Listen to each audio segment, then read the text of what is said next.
नमस्कार नमस्कार नमस्कार.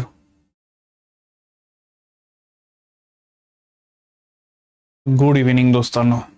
हॅलो. वेलकम. कसे आहात सगळेजण? Hello hello hello. Hello hello hello hello hello. Welcome all, welcome. नमस्कार, सगळ्यांचं स्वागत आहे. चला सुरुवात करूया आताच्या क्लासला. सर्वात पहिल्यांदा तुम्ही सगळ्यांनी तुमच्या एमपीएससीच्या अभ्यासासाठी पीडब्ल्यूला निवडलं याकरता मनापासून धन्यवाद. मी सौरभ सोनवणे, मी फिजिक्सवालावरती माझ्याकडे रोल दिला गेलेला आहे, तो म्हणजे अर्थशास्त्र या विषयाबद्दल डील करण्याचा. मला शिकवण्याचा साधारणतः मागल्या 15 वर्षांचा एक्सपिरियन्स आहे. माझ्या स्वतःचे 2 सिलेक्शन्स आहेत आणि त्यांनी इथे तुमच्या समोर आहे. दोस्तांनो, अर्थशास्त्र खूप मस्त सब्जेक्ट आहे. मी तुम्हा सगळ्यांना आता प्रॉमिस करू इच्छितो की साधारण पूर्व परीक्षेतल्या जे 15 मार्क आहेत त्याच्यातले तुम्ही जर माझे सत्र व्यवस्थित अटेंड करत असाल, तुम्ही नीट लक्ष देत असाल, मी सांगतोय त्या पद्धतीने जर पुढे जात असाल, तर 10-12 मार्कांच्या पुढे मी तुम्हाला एकटाच घेऊन जाईन, एवढं मी तुम्हाला सगळ्यांना सांगतो. बिलकुल त्याबद्दल निश्चिंत राहा. तुम्हाला सगळ्यांना सगळ्या गोष्टी एका ठिकाणी भेटणार आहेत, निश्चिंत राहा. पण यासाठी तुम्हाला मी जे सांगतोय ते गपचूप फॉलो करावं लागेल. कराल का? कराल का? डन. सो प्लीज ते फॉलो करा, तुम्हा सगळ्यांना फायदा होईल याची जबाबदारी माझी. ठीक आहे. तर अर्थशास्त्र आणि त्याच्या ज्या बेसिक टर्मिनॉलॉजीज आहेत त्यात आज आपल्याला सुरुवात करायची आहे. मी आजपासून तुम्हाला काही गृहपाठ देईल, होमवर्क. तो तुम्हाला सगळ्यांना होमवर्क कंप्लीट करावाच लागेल प्लीज. खूप महत्वाचं ते म्हणजे अभ्यास करावा लागेल दोस्तांनो माझ्यासोबत. जर त्यासाठी इथे येत असाल आणि क्लास जॉईन करत असाल तर तुम्हाला फायदा आहे, अन्यथा मग तुम्हाला फायदा नाही होणार. अभ्यास करावा लागणार तुम्हाला. म्हणजे आज मी इथे तुम्हाला शिकवतोय, मी शिकवून झालं की शिकवून झाल्यानंतर या पीपीटी स्वतः उघडणे आणि त्यातनं स्वतःच्या नोट्स प्रिपेअर करणे हे खूप जास्त गरजेचं आहे. आता जे विद्यार्थी माझं लेक्चर अटेंड करतात त्यांना मी काही प्रॉमिसेस करू इच्छितो. डे वनला दोस्तांनो, आय प्रॉमिस यू की तुम्हाला अर्थशास्त्रात गोडी निर्माण होईल. 2, तुम्हाला अर्थशास्त्रावरती प्रेम होईल. आणि एकदा का ती गोडी निर्माण झाली आणि प्रेम झालं ना, तर मार्क मला असं वाटतं बाय प्रोडक्ट आहेत, ते आपोआप मिळणार आहेत. त्याच्यासाठी तुम्हाला खूप काही मेहनत नाही करावी लागणार जर या 2 गोष्टी झाल्यात तर. आणि माझं प्रॉमिस आहे तुम्हाला की ही माझी जबाबदारी. आज मंडे 16 तारीख आपण भेटतो.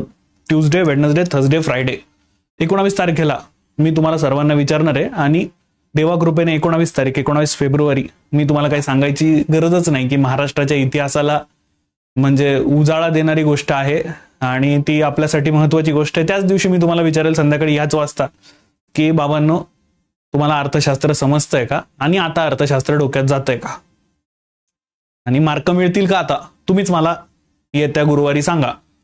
ठीक आहे. ही माझी जबाबदारी, मी तुम्हाला प्रॉमिस करतो. पण जे मी तुम्हाला सांगतोय त्या पद्धतीने वागावं लागेल तरच गोष्टी इझी होतील. डे 1ला बऱ्याच विद्यार्थ्यांचा प्रश्न असतो की सर आम्ही बुक्स कोणते घेऊ. जर तुम्ही पीडब्ल्यूचे बुक्स घेतलेले असतील, वेल अँड गुड. स्टेट बोर्ड करावं लागणार आहे, पण जर तुम्ही माझ्यासोबत करत असाल तर वेगळ्यानं स्टेट बोर्ड वाचण्याची गरज पडणार नाहीये. आपले नोट्स, बाकी काहीच नको नको नको नको नको. That's it. वेगळं काहीच करू नका.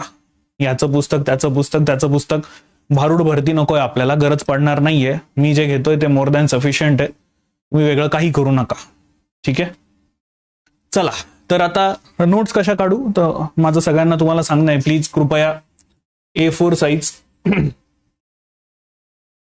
ब्लँक पेजेस हवेत आपल्याला. आणि ब्लँक पेजेस त्यात सुद्धा मला अपेक्षित आहे तुमच्याकडनं की इकडे 20% आणि 20% इकडे जागा सोडून द्या. हे ऍडिशन साठी आहे की नवीन काही भेटलं की ऍड करायचे, नवीन काही भेटलं तर ऍड करायचं. यावरती आपल्या क्लासमधनं आपण ज्या नोट्स तुम्हाला देतो त्या काढायला सुरुवात करा. मी शिकवून झालं, घरी जा, त्या नोट्स बघा, त्यातनं पॉइंट्स काढायला सुरुवात करा विथ PYQs. मी तुम्हाला PYQs सकट पुढे घेऊन जाणार आहे. मी फक्त तुम्हाला टॉपिक शिकवणार नाहीये, लगेचच्या लगेच तुमचे माझ्याबरोबर PYQ पण कम्प्लीट होणार आहे. यात मार्क बुस्टर मॉडेल तुम्हाला ऍड होतंय. मार्क बुस्टर मॉडेलमध्ये आम्ही एक काम केलेलं आहे ते म्हणजे सगळे PYQ सोबत जॉईन करून टाकलेले आहेत आणि त्याच्यावरचे प्रॉबेबल क्वेश्चन्स पण जॉईन करून टाकलेले आहेत. म्हणजे तुमची प्रॅक्टिस इथेच होणार आहे. नाही, काही गरज नाही स्टँडर्ड बुक अँड ऑलची श्वेता. हे लेक्चर युट्यूबवरती पण लाईव्ह चालू आहे आणि हे लेक्चर आता आपल्या ॲपवरती पण आहे. सो मी दोघीकडच्या प्रश्नांची उत्तरं सोबत देतो. सर, क्लास ड्युरेशन संपल्यानंतर PWचे व्हिडिओ और PDF लॉक होतात की नाही? क्लास ड्युरेशन संपल्यानंतर तुम्हाला नाही ते करता येणार आहेत राहुल. चलो, नोट्स काढणं गरजेचं आहे ना. लक्षात कसं काय राहील निर्मला? लक्षात कसं काय राहील? ठीक आहे. NCERT आपल्याला करण्याची एवढी गरज नाही पडत आहे साक्षी. आपण स्टेट बोर्ड व्यवस्थित केले तरी त्यातनं बऱ्याच गोष्टी कंप्लीट होतात. नोट्सची भूमिका खूप महत्वाची आहे. का महत्वाची आहे ते सांगतो. पुस्तक साधारणतः तुम्ही कोणतंही विकत घेतलं आणि ते वाचायला गेलात तर ते 600 पानांचं पुस्तक आहे. परीक्षेच्या 2 महिन्याआधी मी जर तुम्हाला रिव्हिजन करायला लावली तर 600 पानं इंटू तुमचे 7 सब्जेक्ट, सायन्स ते 4200 पानं रिवाइज करणं पॉसिबल आहे का? तुम्हीच सांगा मला. काय नाव आहे ते? निर्मला. 4200 पानं रिवाइज करणं इझी आहे का? प्रॅक्टिकल आन्सर मला तरी नाही वाटतं. पण हेच जर स्वतःच्या नोट्स असतील 200 पानांच्या 7 बुक्सचे तर ते 1400 पानं रिवाइज करणं जास्त इझी आहे असं मला वाटतं. ठीक आहे. हो, क्लास नोट्स डेली अवेलेबल होऊन जातात बेटा. चला, तर मग आता या अशा अर्थशास्त्राच्या अभ्यासाला आपण सुरुवात करूया. आता तुमचे काही क्वेश्चन्स असतील तर ते शेवटासाठी ठेवा. आपण शेवटी तुमचे सगळेचे सगळे प्रश्न घेऊया. आज पूर्ण वेळ डेडिकेटेडली अभ्यासाला देऊया. ठीक आहे. 11वी आणि 12वीचं स्टेट बोर्ड करायचंय. इथे रतन युट्यूबवरती क्वेश्चन विचारला गेलेला होता. बुक किती पेजचे, नोट्स कितीसाठी? असं काही नाहीये. ते तुम्हाला समजतात किती आहेत ते जास्त महत्वाचं आहे. Let start. एक मोहम्मद मुजामिल यांचा एक खूप छान थॉट आहे बघा. Economics is everywhere. अर्थशास्त्र हे सगळीकडे. And understanding economics can help you make better decisions. अर्थशास्त्र हे सगळीकडे आहे आणि जर तुम्ही अर्थशास्त्र समजून घेतलं तर तुम्हाला चांगले निर्णय घ्यायला इझी होतं. Lead to happier life. Of course पैसा जिथे तिथे आणि यामुळं तुमचं आयुष्य सुखकर होऊ शकतं. तर अशा अर्थशास्त्राच्या अभ्यासासाठी मोहम्मद आणि माझ्याकडनं तुम्हा सगळ्यांना शुभेच्छा. ठीक आहे. लाईव्ह क्लासमध्ये नका काढू. तेजस नोट्स आपलं क्लास झाल्यानंतर तुम्ही काढलं तर बेस्ट राहील. सर, मी हँडिकॅप्ट आहे त्यामुळे मला नोट्स काढता येत नाहीयेत.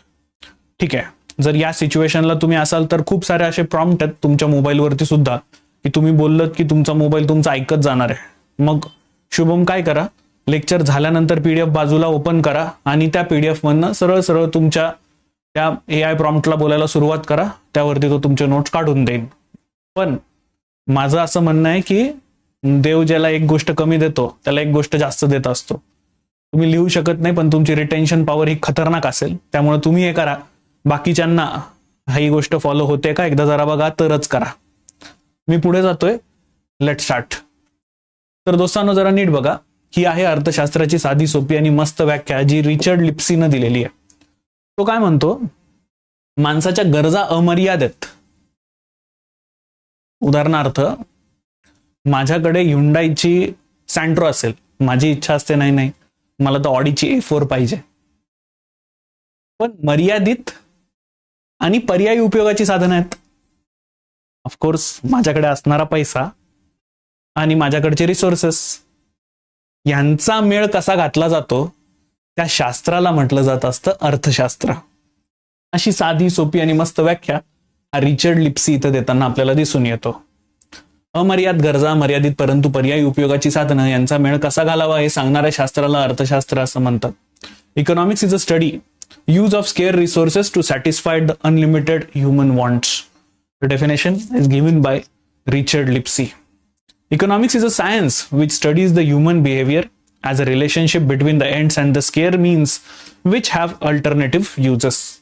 तर लिओनल रॉबिन्सनं ही व्याख्या दिलेली आहे. आता होतंय काय, जरा नीट बघा. आपलं जे परीक्षा आहे त्यांना आजकाल एक नवीन थिअरी चालू झालेली आहे की वेगवेगळ्या लोकांच्या वेगवेगळ्या इकॉनॉमिक्सच्या डेफिनेशन ते विचारतात.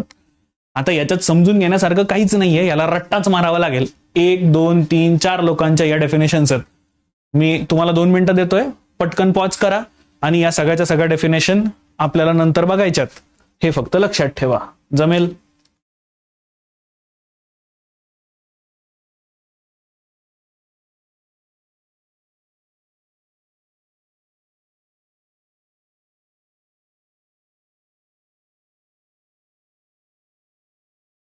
जमेल? डन. स्टेट बोर्ड आता कोणत्या नोट्स बुक मध्ये मिळतील? 11वी आणि 12वी स्टेट बोर्ड करायचंय. मला युट्यूब वरती कोणतरी क्वेश्चन विचारलेला होता. चलो, तर या नोट्स, या डेफिनेशन्स आहेत, त्याचा रट्टा मारून घ्या. मी जातोय पुढे. नेक्स्ट, जसं मी तुम्हाला सांगितलं की आज आपल्याला सगळं बेसिक शिकायचंय. उद्यापासून मी पंचवार्षिक योजनांना सुरुवात करेन. तत्पूर्वी जर मी तुम्हाला उद्याला सांगणार आहे की भारत सोशलिस्ट अर्थव्यवस्थेकडे वळाला, तर आधी हे तर कळायला पाहिजे ना सोशलिझम म्हणजे काय, ओके नाही? तर आपलं काम आज बेसिकली अर्थशास्त्राच्या बेसिक गोष्टी समजून घेणं आहे. अर्थव्यवस्थांचे काही प्रकार आहेत. तर 2 प्रकारे त्याला विभागलं जातं. पहिला आहे उत्पादन साधनांनुसार, that is factors of production नुसार. अच्छा, आता हा पेन तुम्हाला सगळ्यांना दिसतोय? ही पाण्याची बाटली तुम्हाला सगळ्यांना दिसतीये? हे माझ्या हातातलं घड्याळ तुम्हाला दिसतंय? हे कॅल्क्युलेटर तुम्हाला दिसतंय? अर्थशास्त्र या सगळ्या गोष्टींना वस्तू म्हणतं. अर्थशास्त्र या सगळ्या गोष्टींना वस्तू म्हणतं, गुड्स.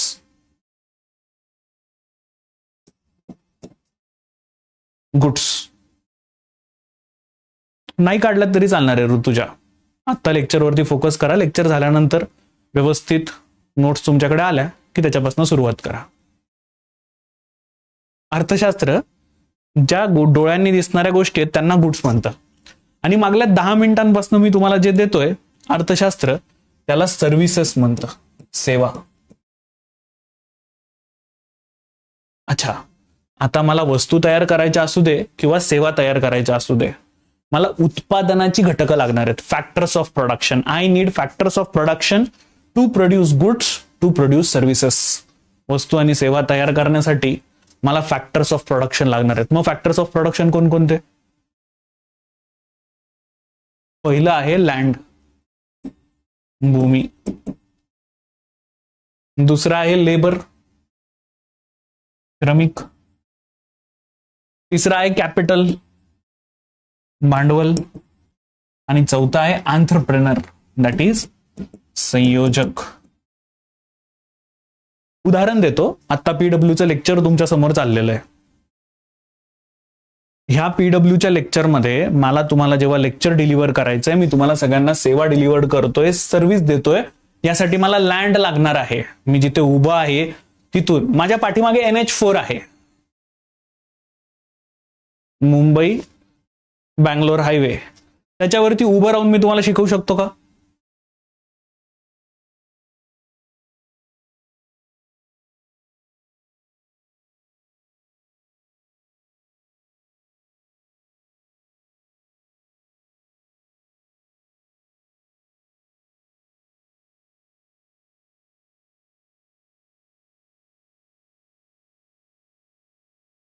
नाही. मला शांततेत जागा हवी आहे जिथे मी तुम्हाला उभं राहून शिकवू शकतोय. लँड प्रोडक्शनसाठी मला जागा लागणार आहे, सेवा देण्यासाठी मला जागा लागणार आहे. फर्स्ट. Second labour. आता माझं हे लेक्चर ऍपवरती पण लाईव्ह चालू आहे आणि युट्यूबवरती पण लाईव्ह चालू आहे. तुम्हाला माहितीये का, यासाठी कोटामध्ये राजस्थानमध्ये आमची एक टीम बसलेली आहे जी मला म्हणते की सौरभ सर तुम्ही फक्त शांततेत शिकवा, बाकी काही करू नका. ते लाईव्ह कसं घेऊन जायचं ती जबाबदारी आमची. तुम्ही ऍपवरती मुलांच्या कमेंट्स दिसतील, युट्यूबवरती पोरांच्या कमेंट्स दिसतील, त्या व्यवस्थित बघा फक्त. बाकी काही चिंता करू नका, तुम्ही व्यवस्थित शिकवा.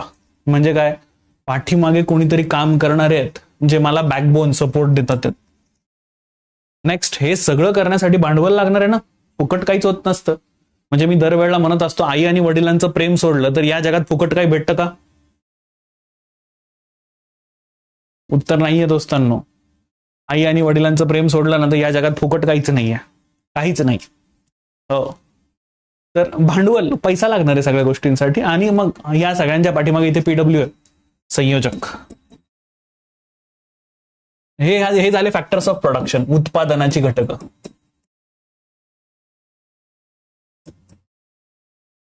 या फॅक्टर्स ऑफ प्रोडक्शन वरनं अर्थव्यवस्थेचे 3 भाग पडतात. पहिली आहे समाजवादी व्यवस्था, दुसरी आहे कॅपिटलिस्ट, सोशलिस्ट, कॅपिटलिस्ट, मिक्स.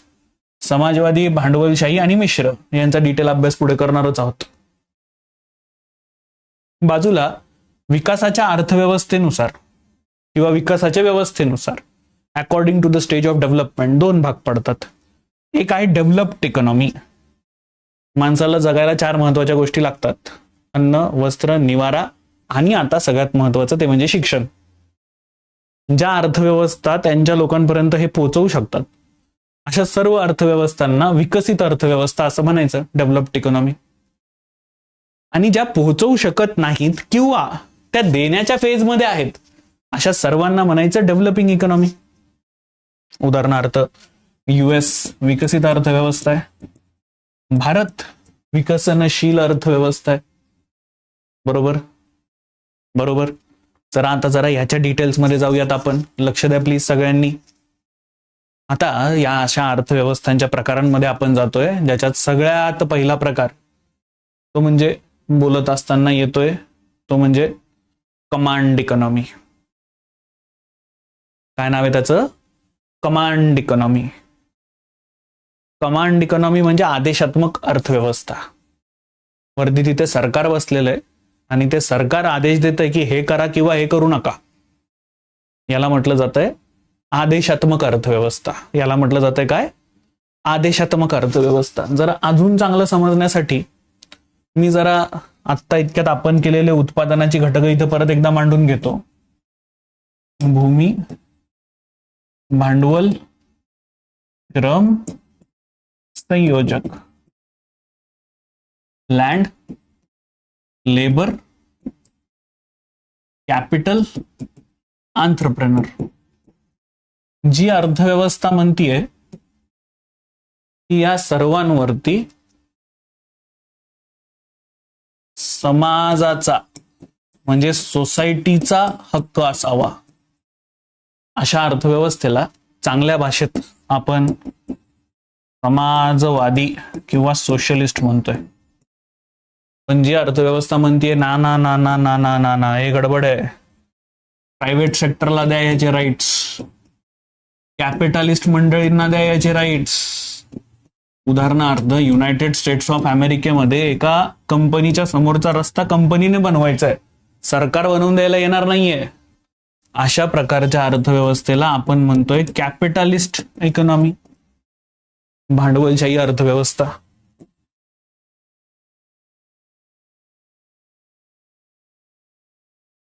आधी हे एक बेसिक कळालं का? आधी ते सांगा. खूपच आत नाही घुसत मी. जर आधी एक बरोबरचं छोटंसं एक्झाम्पल देऊन पुढे जातो.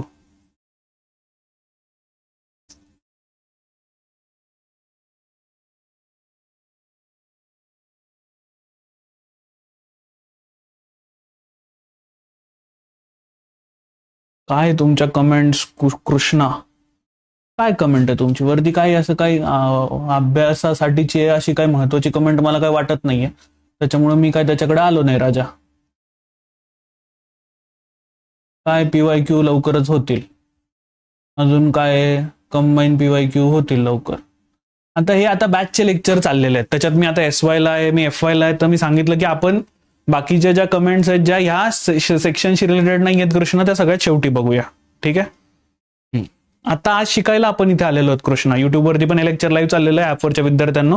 उद्यापासून ते नसेल, आज उद्यापासून फक्त ऍपवरच्याच कमेंट बघितल्या जाणार आहेत. तर कृष्णा, आज हे जे लेक्चर आहे हे फक्त राजा आज युट्यूबसाठी चाललेलं आहे. आणि आज आपण शिकायला भेटलोय ना बाळा, की आमच्या बॅचमध्ये नेमकं शिकवलं कसं जातं हे तुला दाखवतोय राजा. ठीक आहे. चला आता परत एकदा आपण आपल्या कामांकडे येऊया. यातलाच एक छोटासा आणि पहिला प्रकार आहे, त्याचं नाव आहे कमांड इकॉनॉमी, आदेशात्मक अर्थव्यवस्था. लक्ष द्या, याच्यात सरकारचं नियंत्रण आहे. सर्व काही सरकार नियंत्रित आहे. उत्पादनाची घटक सरकारी मालकीची आहेत. Everything is controlled by the government and factors of production are owned by the government. इथे सरकार ठरवतंय काय करायचं काय नाही करायचं. दोस्तांनो, 1991च्या आधी जी इंडियन इकॉनॉमी आहे ना, ही सुद्धा अशीच काही कमांड इकॉनॉमी होती. 1991 नंतर आपण लिबरलायझेशन कडे वळालो. बेसिकली हा एक समाजवादी अर्थव्यवस्थेचा प्रकार आहे, ज्याच्यात it is a part of socialist economy in which the focus is not on profit. The focus is on providing the goods which are very much important for your life. जीवनावश्यक घटकांच्या उत्पादनावरती focus केला जात असतो. अशा प्रकारची अर्थव्यवस्था ती म्हणजे आदेशात्मक अर्थव्यवस्था. याच्यातलाच एक प्रकारे सूचनात्मक अर्थव्यवस्था. जेव्हा आपण परवाच्या दिवशी 13व्या दिवशी जेव्हा आपण 7व्या पंचवार्षिक योजनेकडे जाऊया, तेव्हा मी तुम्हाला सूचनात्मक अर्थव्यवस्था इंडिकेटिव्ह प्लॅन बद्दल आधीच एकदा सांगेन मी तुम्हाला. आता तरी त्यातला एक प्रकार आदेशात्मक अर्थव्यवस्था आहे असं समजून घ्या.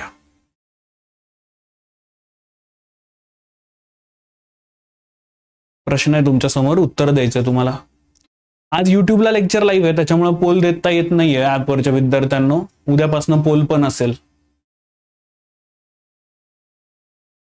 जे लोक युट्यूबला बघतात आहेत त्यांनी 1 2 3 4 आन्सर द्यायचंय. जे ऍपवरती बघतात आहेत त्यांनी पण 1 2 3 4 आन्सर द्यायचंय.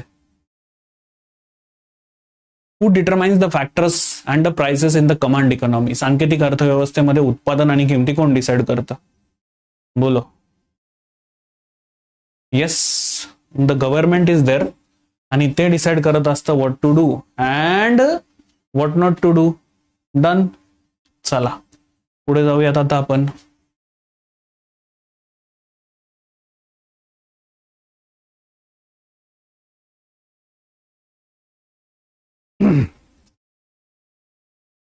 युट्यूबवरच्या जरा मला कमेंट दिसना झालेल्या आहेत. मी जरा युट्यूब बाजूला मोबाईल वरती ओपन करतो.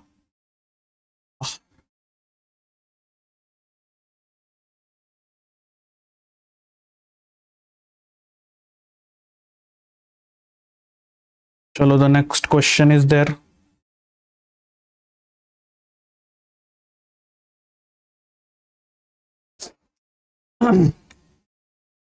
पुढचा प्रश्न आहे बघा.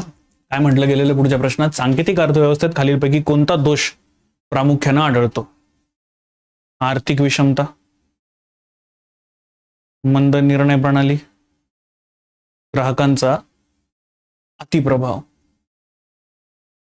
आणि खालचा दोष प्रामुख्यानं कोणता दोष आढळतो? प्रामुख्यानं मोर इम्पॉर्टंट असा कोणता दोष आहे सांगा. गव्हर्नमेंट आहे ना, तिथे सरकार आहे ना, आणि जिथं जिथं सरकार असेल तिथं सर्वात मेजर प्रॉब्लेम काय? मंद निर्णय प्रक्रिया. बरोबर की नाही?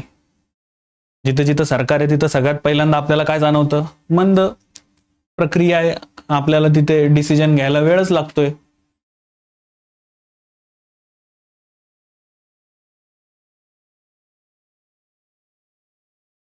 खालीलपैकी कोणता देश पारंपरिकपणे सांकेतिक अर्थव्यवस्थेचा अवलंब करत असे? Which of the following countries traditionally followed the command economy? Traditionally म्हणजे आधीपासून बरं का. हा सोव्हिएत युनियन आहे, म्हणजे त्यावेळेचा USSR, त्यावेळेचा रशिया, हा कमांड इकॉनॉमी फॉलो करत होता. ठीक आहे, सोव्हिएत युनियन. पुढे जाऊया. पुढची आहे बाजार अर्थव्यवस्था, फ्री इकॉनॉमी, मार्केट इकॉनॉमी म्हणूया आपण त्याला, ज्याच्यात वस्तू आणि सेवा यांचे भाव बाजार ठरवतात आहेत.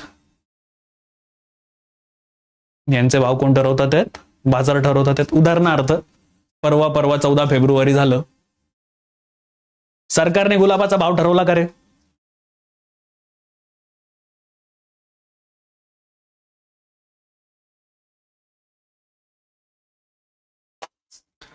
सरकारने गुलाबाचा भाव ठरवला का रे? नाही ना, सरकारनं गुलाबाचा भाव नाही ठरवला. गुलाबाचा भाव कोणी ठरवला? मार्केटने ठरवला.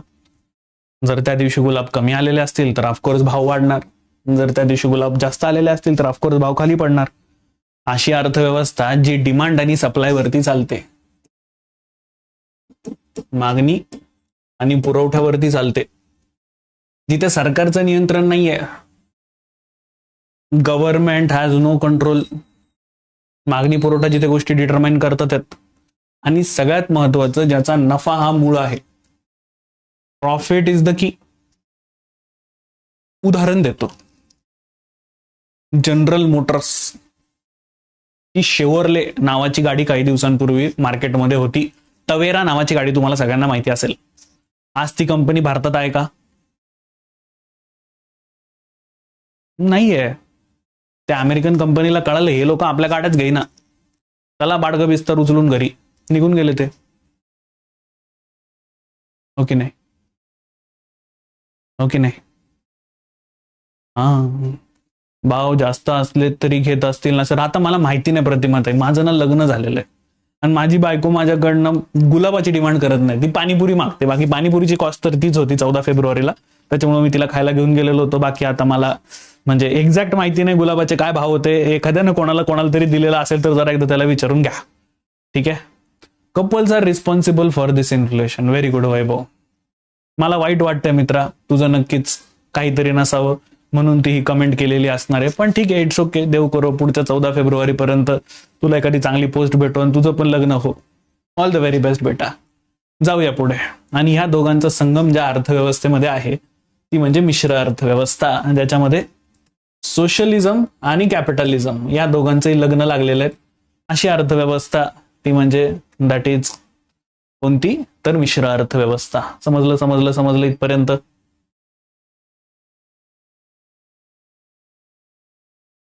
समजलं इथपर्यंत एव्हरीबडी? इकडे युट्यूब कुछ तो बोलो, मैं सुन रहा हूं तुम लोगों को. 25 लोक बघतात आहेत युट्यूब वरती. तुम्हाला कळत असेल जरा पटकन सेशन पण लाईक करून टाका रे. 14-13 लाईक दिसतात आहेत मला. काय युट्यूब चलो फास्ट.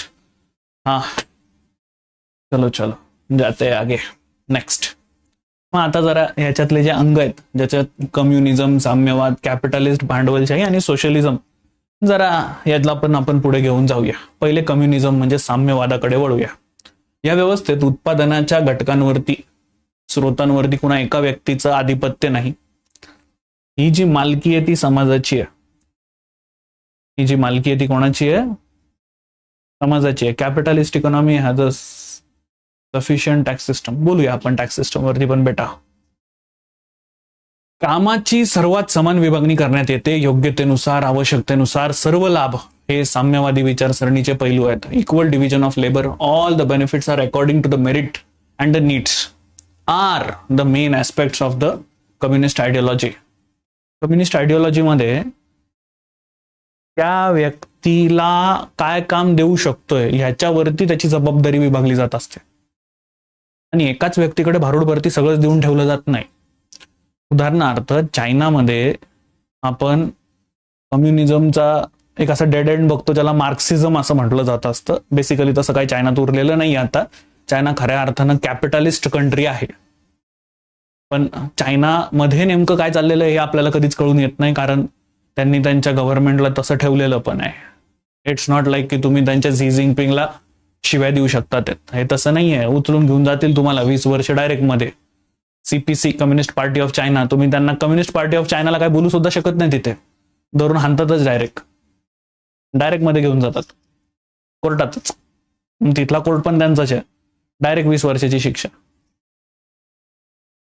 याच्यात कोणता व्यक्ती काबिल आहे त्याच्या काबिलतेनुसार त्याला काम दिलं जात असतं. मग आजच्या घडीला तिथे 5 देशांमध्ये आपल्याला अशी सिस्टम डायरेक्ट दिसून येते. उदाहरणार्थ नॉर्थ कोरिया, इथला शासक तर तुम्हाला माहिती असेल, तो माहितीये का? बरोबर बोलताय ऋतुजा तुम्ही. हा, north Korea, Vietnam, Laos, China आणि क्युबा हे काही महत्वाचे देश आहेत ज्याच्यात आज आपल्याला साम्यवादी अर्थव्यवस्था प्रामुख्यानं पाहायला येते. Today only 5 countries, that is north Korea, Vietnam, Laos, China and Cuba have the communist regimes. आता या सर्वांमध्ये एक महत्वाचा व्यक्ती आला, तो म्हणजे is known as a father of economics. The name is Adam Smith आणि त्याचं हे बुक आहे वेल्थ ऑफ नेशन्स. आता हे बुक आणि या बुकमुळं त्याला प्रचिती मिळाली. त्याला फादर ऑफ इकॉनॉमिक्स म्हटलं जात असतं कारण त्याचे कॅपिटलिझम, फ्री मार्केट आणि डिमांड आणि सप्लाय याच्याविषयीचे त्याचे वचन. आता बऱ्याच वेळेला मला ह्या व्यक्तीकडे बघितल्यानंतर खूप वाईट वाटतं. हा व्यक्ती आता स्वर्गात असणार आहे 100%, पण स्वर्गातनं हा जेव्हा कधी डोनाल्ड ट्रम्पकडे बघत असेल तर रोज बोटं मोडत असेल, मुर्दा बसवला या ट्रम्पचा. मी एवढं पुस्तक लिहिलं, मी सांगतोय कॅपिटलिझम सर्वात श्रेष्ठ आहे, सरकारचं तिथे काही काम नाही, फ्री इकॉनॉमी असले पाहिजे, डिमांड सप्लाय सगळ्या गोष्टी डिसाईड करतील. आणि हे पोकिमॉन म्हणजे मी डोनाल्ड ट्रम्पला ठेवलेलं नाव आहे बरं का रे. तर हे जे पोकिमॉन आहे, या पोकिमॉनने ह्या बिचाऱ्या ऍडम स्मिथच्या सांगण्याची सगळी वाट लावून ठेवलेली आहे. हा बिचारा म्हणत होता की नाही कॅपिटलिझम प्रिव्हील करणार आहे सगळ्या गोष्टींमध्ये. ह्यानं अर्थशास्त्राची जी डेफिनेशन मांडली ती आहे, ती म्हणजे economics is a science of wealth. अर्थशास्त्र हे संपत्तीचं शास्त्र आहे असं ऍडम स्मिथ म्हणतोय. त्याच्या उद्यापासून 5 इयर प्लॅनकडे जाणार आहोत बेटा, तेव्हा डिटेल डिस्कशन करूया. आता इकडे लक्ष दे, खूप इम्पॉर्टंट शिकवतोय मी. ऍडम स्मिथची जी डेफिनेशन आहे ती काय आहे? Economics is a science of wealth.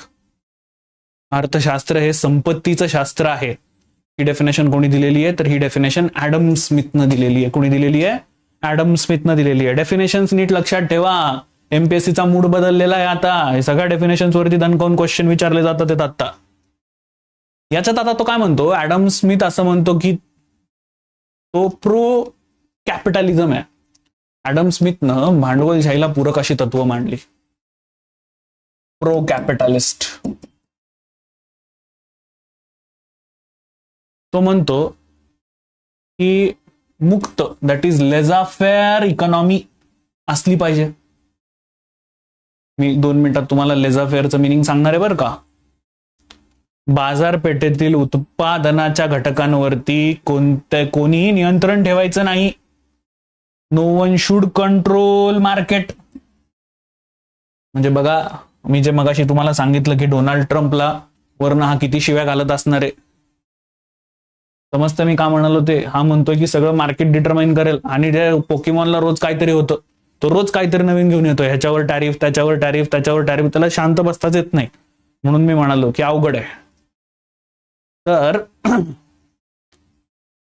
एक प्रश्न आहे तुमच्या पुढे, द्या उत्तर.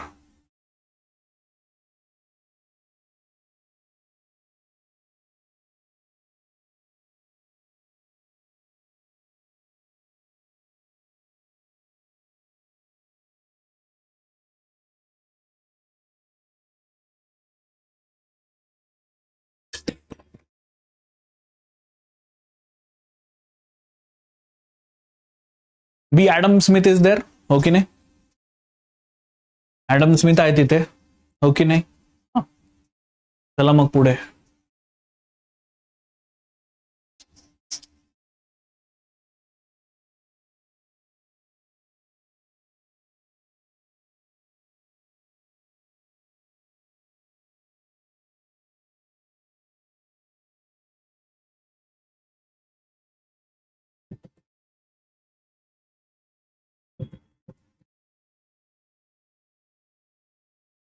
ऍडम स्मिथने भांडवलशाहीला पूरक तत्व व खालीलपैकी कोणती संकल्पना मांडली? सर्व उद्योग सरकारच्या ताब्यात असावे का नाही, याला तर स्पष्ट विरोध होता. बाजारपेठ स्वतंत्र ठेवावी, त्यावरती कोणीही नियंत्रण ठेवू नये, एकदम बरोबर. सरकारने बाजारपेठेतील सर्व व्यवहार नियंत्रित करावे, नाही. अर्थव्यवस्थेत कोणतीही स्पर्धा नसावी, हे पण नाहीये. प्रश्नाचं उत्तर 2 येईल.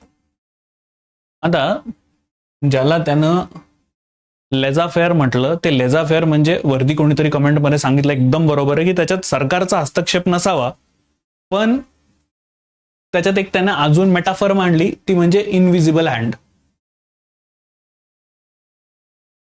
गव्हर्नमेंट इंटरव्हीन करणार नाही अंटिल काहीतरी खतरनाक घडेल. 2007चे इकॉनॉमिक क्रायसिस, 1927चे इकॉनॉमिक क्रायसिस.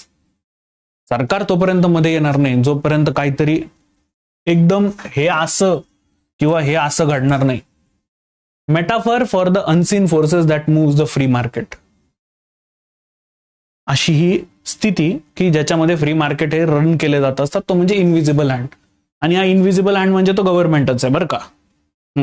पण सरकार तोरमध्ये पडणार नाही जोपर्यंत गडबड होत नाही.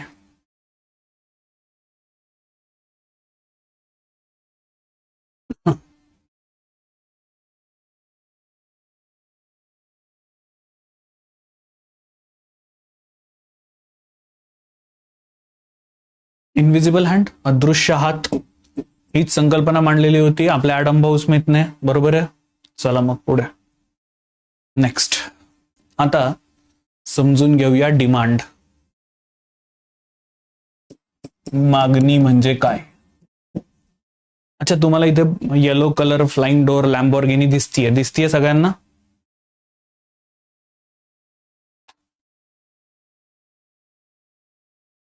Yellow colour flying door Lamborghini दिसतीये सगळ्यांना? मी म्हटलो की मला ही लॅम्बोर्गिनी हवी आहे. अच्छा, असं मी म्हणणे म्हणजे डिमांड झाली का?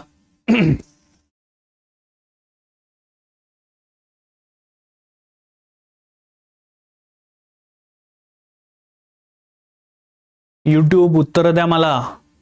मी दोघीकडच्या कमेंट्स बघतोय, ऍप पण आणि युट्यूब पण. बोला. जर मी असं म्हणालो की मला ही लॅम्बोर्गिनी हवी आहे, तर ही माझी डिमांड झाली का?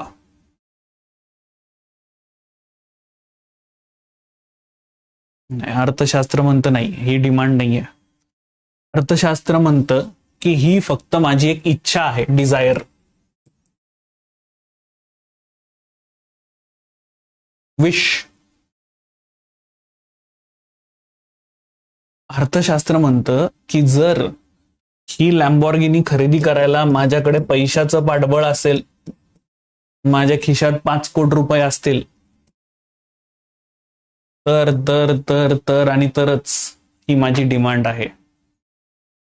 म्हणजे डिमांडची साधी सोपी व्याख्या ती म्हणजे इच्छेला पैशाचं पाठबळ. When wish met with the purchasing power, then it is known as demand. समजलं? समजलं? डेफिनेशन कळाली का?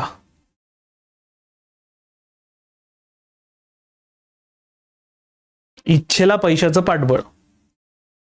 Wien the desire met with the purchasing power, then it is known as demand. साधी सोपी मस्त व्याख्या आहे. मी खूप बेसिक पासून सुरुवात करतोय, खूप जास्त बेसिक पासून. माझी इच्छा आहे की तुम्ही अर्थशास्त्राचा अ पासून सुरुवात करावी. का तर जेव्हा उद्यापासून मी अर्थशास्त्राच्या खोलात घुसेल त्यावेळेला मला असं कोणीच नकोय की ज्याला हे माहिती नाही की हे म्हणजे काय. हो की नाही? खूप बेसिक पासून सुरुवात करतोय मी. आता अजून पुढे जाऊया. ह्याच्या पुढे आहे सप्लाय. सप्लाय, पुरवठा.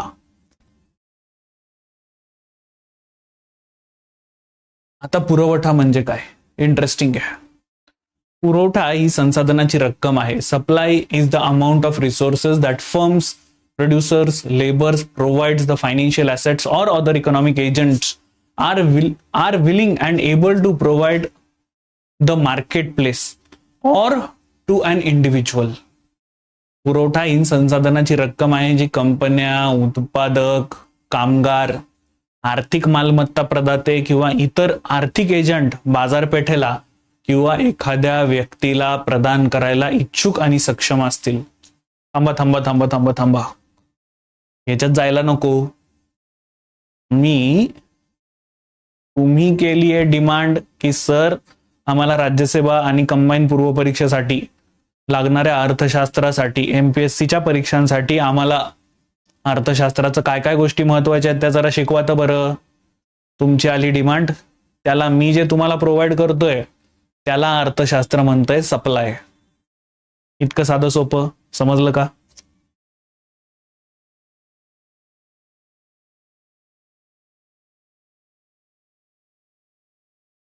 समजलं का?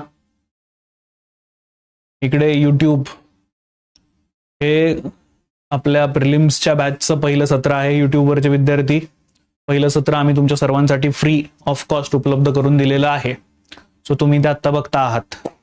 बाकी इकडे ऍपवरचे विद्यार्थी, कळालंय तुम्हाला? डन. मग आता ते काही असू शकतं, गुड्स असू शकतात किंवा सर्व्हिसेस असू शकतात, कामगारांना दिलेला वेळ असू शकतो, प्रोड्युसरनं तयार केलेली वस्तू असू शकते. अशी कोणतीही गोष्ट बघा इथे दिलेलं आहे. Supply can be produce goods. पुरवठा हा उत्पादित माल असू शकतो. लेबरचा टाइम असू शकतोय, रॉ मटेरियल असू शकतं, एनी अदर स्केअर रिसोर्सेस ज्याला व्हॅल्यू आहे. हे कोणतीही अशी गोष्ट की ज्याला व्हॅल्यू आहे त्या गोष्टीला आपण पुरवठा असं म्हणू शकतोय. मागणी आणि पुरवठा दोघांच्या व्याख्या मी तुम्हाला आता इतक्यात सांगितल्या. कळाल्यात का?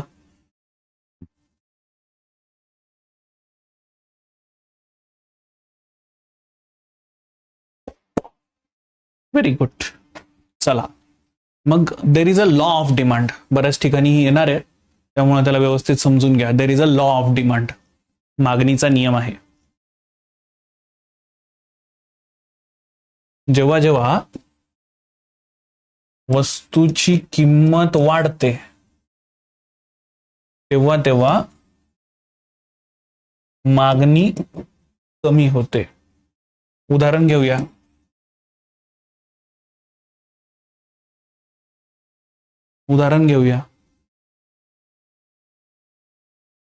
समजा बटाटा काल 20 रुपये होता, आज 40 रुपये झाला. तुम्ही काल 1 किलो बटाटा खरेदी करत होतात, आज पण 1 किलोच खरेदी कराल का?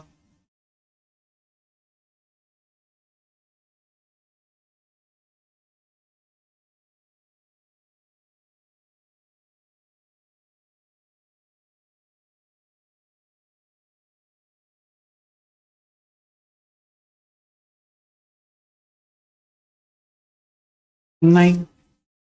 आज कदाचित तुम्ही अर्धाच किलो खरेदी कराल. मग हेच म्हटलं गेलेलं इथे की जशी किंमत वाढली तशी मागणी कमी होते. जशी किंमत वाढली तशी मागणी कमी होतीये. उलट जाऊया.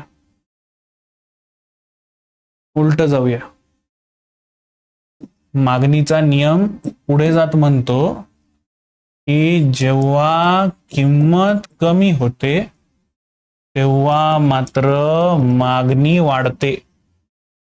इतका साधा सोपा आणि मस्त नियम आहे. As prices goes up quantity demand goes down. As prices goes down the demand goes up is the law of demand. मागणीचा नियम आहे. समजलं? एकदम साध्या सोप्या आणि मस्त भाषेत.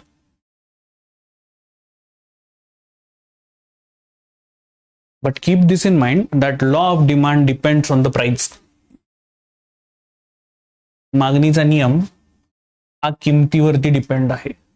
समजलं?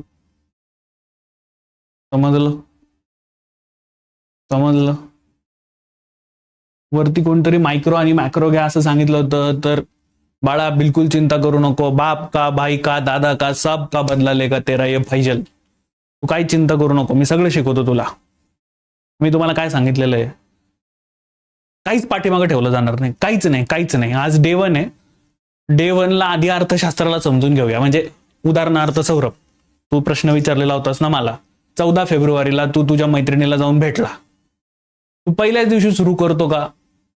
तुला कांद्याची पात बनवता येते का? भाकरी थापता येते का?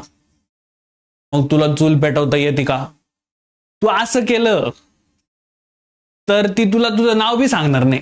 डायरेक्ट 1 2 का 4 गायब तिथनच. हो की नाही सोन्या? त्यामुळे आज डे 1 आहे. थोडं थांब, मी तुला सगळ्या गोष्टी दाखवणार. मायक्रो मॅक्रो याव ना ट्याव सगळं शिकवतो मी तुला. काय टेन्शन घेऊ नको तू. मी आहे ना. तुला काय अडलं की तुम्हाला सांग. पण आता डे 1 आहे. आता जरा तू पहिल्या दिवशी फक्त तिचं नावच विचार.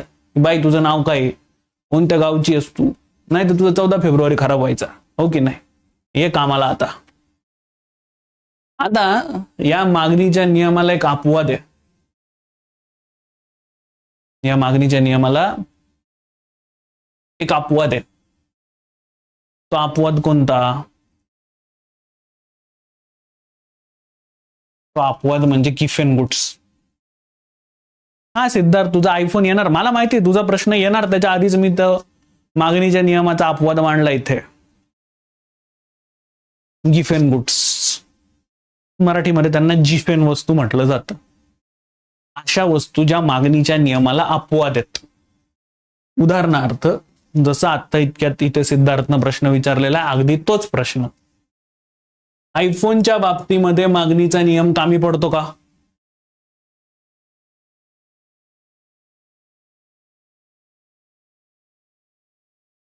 अच्छा, ते सोडा. मी तुम्हाला इथे कांद्याचं उदाहरण, बटाट्याचं उदाहरण दिलेलं होतं. आता कांद्याचं उदाहरण देतो. कांदा महाग झाला म्हणून तुम्ही खाणं बंद करता का?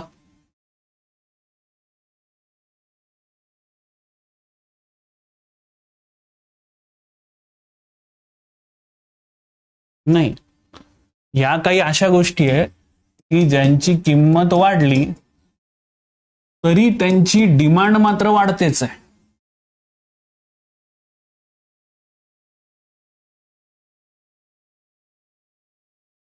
अशा वस्तूंना गिफेन किंवा जिफेन म्हणायचं. हा एक व्यक्ती होता गिफेन किंवा जिफेन, त्यानं हा पॅराडॉक्स मांडलेला होता की नाही नाही हे ऐसा तो नाही हो सकता, ऐसा भी हो सकता है. तर म्हणून त्याच्या सिद्धांताला त्याचं नाव देऊन टाकण्यात आलं. समजलं का? समजलं का? बघा, कोणाला कशाचं या बिचारा प्रतिमा ताईला भाजीचं नाही सर, कांद्याशिवाय भाजी नाही होऊ शकत, त्याच्यामुळे नाही होऊ शकत तसं, हो की नाही? हा, आपल्या गृहिणीला डेंजर आहेत, त्यांना डायरेक्ट जेवणातच सुचतं पहिले. बरोबर, पण आहे तेच सुचायला पाहिजे. व्हेरी गुड ताई. चला मग आता ह्यालाच जरा आपण जॉईन करून टाकूया सप्लायशी सुद्धा. ह्यालाच आपण जॉईन करून टाकूया सप्लायशी सुद्धा. सप्लायच्या बाबतीमध्ये मात्र गोष्टी या सरळ सरळ आहेत. एक उदाहरण देतो.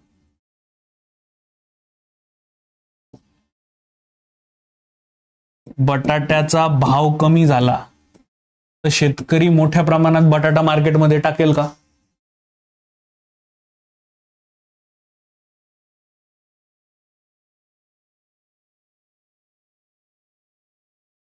सप्लाय म्हणजे मी आता इथं पुरवठा लिहितोय आणि मी इथं आता किंमत लिहितोय. Prices and supply. नाही सर, शेतकरी लय शहाणा आहे. शेतकरी विचार करतो no no no no no, ऐसा नाही करणे का, स्वतःच्याच लेकरांना कशाला उपाशी बसवायचं.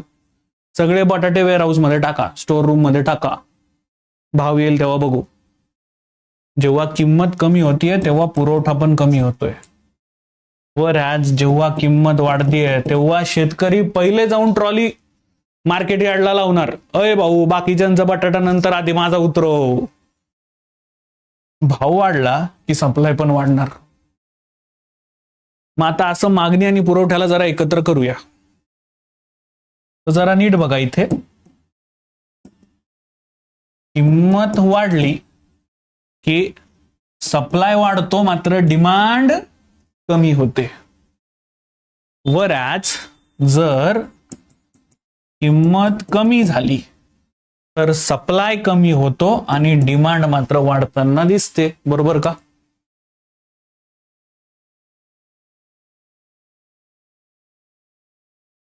तो आपको मैंने एक जगह पे रख दिया. समजलं का?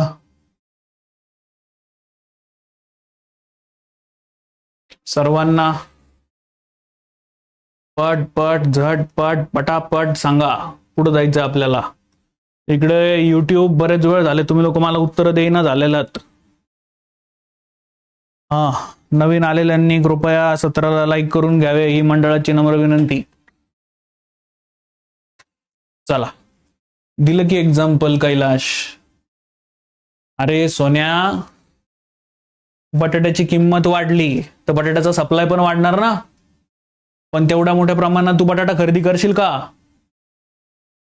40 रुपयाचा बटाटा जर 80 रुपये झाला तर तू काल 1 किलो बटाटा आणलेला होता, आज जर 2 किलो बटाटा आणला तर आई धरूनच हानीन तुला, म्हणाल एवढ्या महागाचा बटाटा कशाला आणला. हो की नाही? वराज इकडे या आता परत. जर किंमत कमी झाली तर शेतकरी काय करेल? स्वतःकडे सेव्ह करून ठेवेल. वराज तुझी मम्मा आता तुला लिहून पाठवेन की बाळा जा आणि काल 2 किलो आणलेला होता बटाटा, आज 4 किलो घेऊन ये. बरोबर की नाही? बरोबर की नाही? बरोबर की नाही राजा? अगदी तसंच आहे. मला वाटलं तू मागच्या बटाट्याच्या एक्झाम्पल वरती आहेस म्हणून मी हे सगळं एकत्र घेऊन आलो. मला माहितीच नाही तू मागं राहिलायस म्हणून. आता कळालं का सोन्या? सांग पटकन. चला पुढे जाऊया. आता ना, जसं काही जनरेशन्सला नाव दिलं गेलेलं आहे, तसं अर्थशास्त्रामधले पण काही जनरेशन्स आहेत. त्यातल्या प्रत्येक व्यक्तीला काहीतरी वेगवेगळं वाटतं. उदाहरणार्थ, आपले मम्मी पप्पा ते म्हणायचे की सेव्हिंग्स करा. त्याच्यात ते आपल्याला प्रोत्साहित करायचे की पोरांनो तुम्ही FD करा, RD करा. इनफॅक्ट त्यांचे पण मम्मी पप्पा त्यांना तेच सांगायचे. मात्र आपली जनरेशन आली, आपण त्यांच्याकडे लक्ष देत नाही. आपण त्यांना म्हणतो की नाही, आम्ही ऍसेट क्रिएशनवरती भर देणार, आम्ही घर घेणार, आम्ही सोनं घेणार. आपल्या नंतरची जनरेशन लय वेगळी आहे. लय खतरनाक कार्यकर्ते आलेत आता. ते म्हणतात हे असलं काही करायचं नाही, भेटलेला पैसा मस्त उडवायचा, ऍस्थेटिक लाईफ जगायची, कशाला होम लोन बिम लोन काढायचं, मस्तपैकी क्रेडिट कार्ड काढायचं, रोज हॉटेलमध्ये जायचं, त्याचे फेसबुकवरती फोटो टाकायचे, इंस्टाग्रामवरती, फेसबुक मी काय बोलतो, फेसबुक झालं ओल्ड झालं आता, त्याचे इंस्टाग्रामवरती फोटो टाकायचे, स्नॅपचॅटवरती फोटो टाकायचे, मस्तपैकी परदेशात फिरायला जायचं, क्रेडिट कार्डचा ओव्हर एक्सटेन्सिव्ह यूज करायचा, धिंगाणा. तर जसं हे आपल्या जनरेशन पासून ते आपल्या आई वडिलांच्या जनरेशन पासून ते आपल्या मुलांच्या जनरेशन पर्यंत दिसतं, तसंच अर्थशास्त्रामध्ये पण काही इकॉनॉमिस्ट आहेत, त्यांच्या जनरेशनचा अभ्यास करणं गरजेचं आहे. कोणाला काय वाटतं? चला जरा त्यांच्या डिटेल्समध्ये जाऊया. दोस्तांनो लक्ष द्या. वस्तूची किंमत मागणी आणि पुरवठा ठरवतात. हे अगदी खरं आहे बघा. उदाहरणार्थ, कोरोना काळामध्ये रॅमडेसिवीरला जेवढी डिमांड होती तेवढी डिमांड आज आहे का?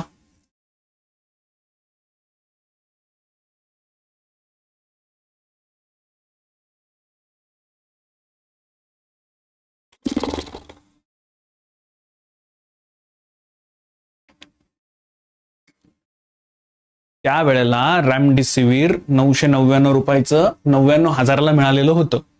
आज परत 999ला आलं. मग तुम्ही जातात का, ओ काका काल इथं रॅमडेसिवीर मारलं होतं, आज इथं मारा? नाही. तुमची डिमांड आहे का? नाहीये. त्यामुळं असं म्हटलं गेलेलं आहे की वस्तूची किंमत ही पुरवठा आणि मागणी हे ठरवतात. The prices of the commodity is determined by the demand and supply, so on so forth the things goes on. आता काही पुढचे असे थिंकर आले की ते म्हणाले ना ना ना ना रुको रुको रुको रुको, डिमांड एंड सप्लाई तो है ही है, पर एक और चीज है, वो है फॅक्टर्स ऑफ प्रोडक्शन. वस्तूंची किंमत उत्पादनाची साधनं ठरवतात. Factors of production determines the cost of goods.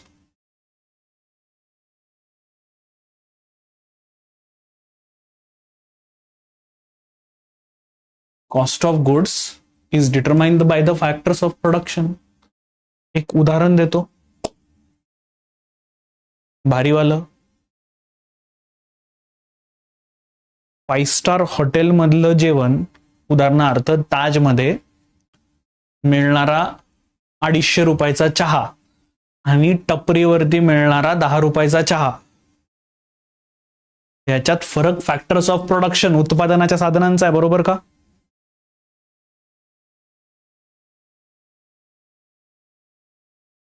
बाळा, गोल्डचं सगळं कारण आता खूप वेगळं आहे सौरभ राजा. सध्या गव्हर्नमेंट मोठ्या प्रमाणामध्ये गोल्ड खरेदी करतात आहेत, त्याच्यामुळं त्याची डिमांड वाढलेली आहे. त्याचं खरं कारण ते अमेरिकेचं आणि ट्रम्पचं वागणं आहे. आपण त्याच्यावरती जेव्हा एक्सटर्नल अफेअर्स आणि एक्सटर्नल ट्रेडवरती येऊ तेव्हा बोलूया. आता इकडे लक्ष दे तू. आता तू गोल्डकडे जाऊ नको. आता मी जे सांगतोय त्याच्याकडे लक्ष दे. नम्र विनंती आहे माझी, लक्ष दे सौरभ. हा, इथे पण तेच आहे. वस्तूची किंमत फॅक्टर्स ऑफ प्रोडक्शन ठरवतात. कोण ठरवतात? फॅक्टर्स ऑफ प्रोडक्शन ठरवतात. उत्पादनाची घटक ठरवतात. वस्तूची किंमत म्हणजे मागणी आणि पुरवठा असं म्हणणाऱ्यांना प्री क्लासिकल असं म्हटलं गेलेलं आहे. असे जे थिंकर आहेत जे म्हणतात ना ना ना ना वस्तूची किंमत ही मागणी आणि पुरवठाद्वारा ठरवली जाते, अशांना आपण म्हणायचं प्री क्लासिकल. काय म्हणायचं? Pre classical. काय म्हणायचं? Pre classical. नाव समजलं? हे सगळे कामी येणार आहेत, आता पुढे लागणार आहेत आपल्याला हे सगळे लोक. क्लासिकल म्हणजे कोण, प्री क्लासिकल म्हणजे कोण, मॉनिटरिस्ट म्हणजे कोण, हे समजलं पाहिजे. आधी प्री क्लासिकल म्हणजे काय कळालं का? आपले मम्मी पप्पा जे आपल्याला सांगत होते FD RD मध्ये पैसे ठेवा, ती आपल्या आधीची जनरेशन. तसंच अशी मंडळी जे सांगतात की the prices of the commodity is determined by the supply and demand are known as pre classicals. कळालं?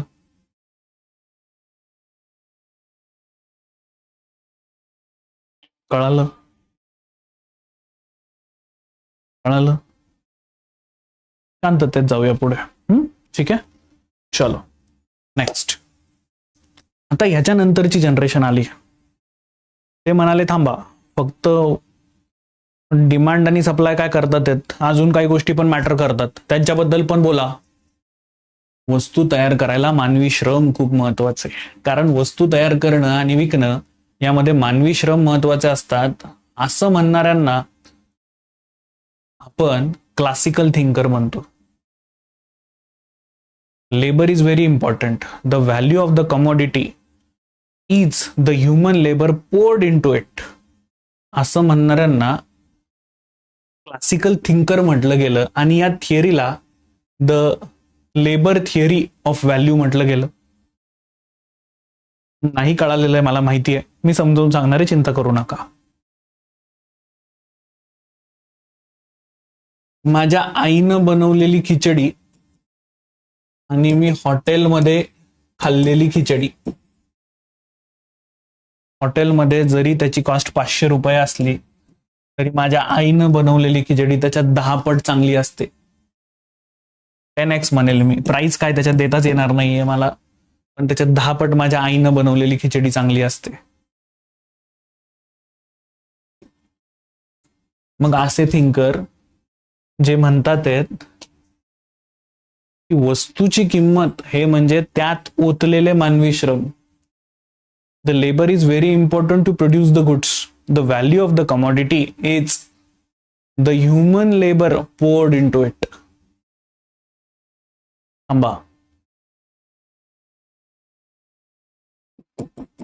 टाटा नमक, देश का नमक, बरोबर का? आपण डोळे झाकून विश्वास ठेवतोय, हो की नाही? म्हणजे आपला विश्वास कोणावरती आहे? टाटांवरती आहे.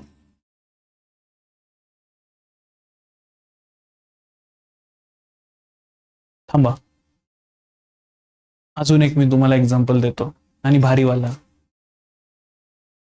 तुमचे बाबा जर गाडी चालवत असतील तर त्यांच्यावर तुम्हाला विश्वास आहे. वर आज तुम्ही पहिल्यांदा तुमच्या काकाच्या गाडीवरती बसलात, तुमच्या काकावरती तुम्हाला विश्वास बसेल का?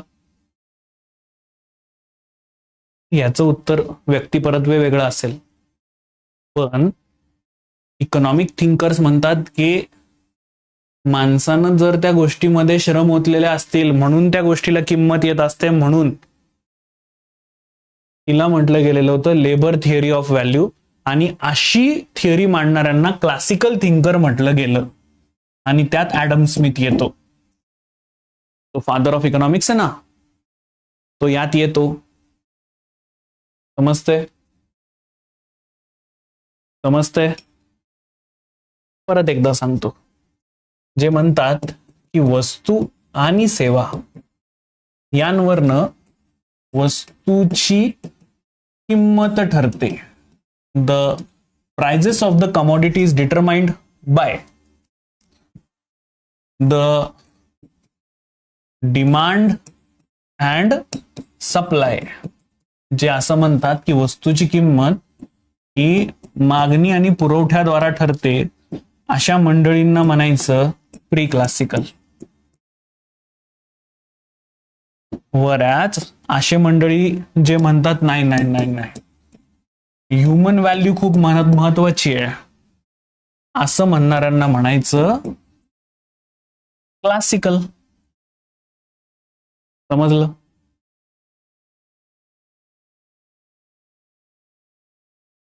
आता तुला निमिषा नाव का दिलेलं आहे मला सांगतं बरं? कारण ते तुझं नाव आहे, बरोबर? तसंच हे फेजेस आहेत. त्या फेजेसमध्ये आलेल्या लोकांना ते म्हणायचं की ज्यांची विचारसरणी त्याच्याशी जुळतीये. इतकं इझी आहे ते. हा, आता यानंतर एका व्यक्तीचं कॉन्ट्रीब्युशन खूप महत्वाचं, ते म्हणजे कौटिल्य, चाणक्य. भारतात चाणक्य, कौटिल्य यांना आद्य अर्थशास्त्रज्ञ मानलं जातं.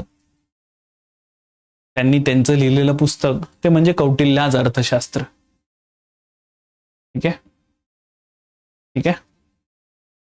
बघा, आता ना तिकडे युरोपामध्ये एक वेगळीच गोष्ट सुरू झाली.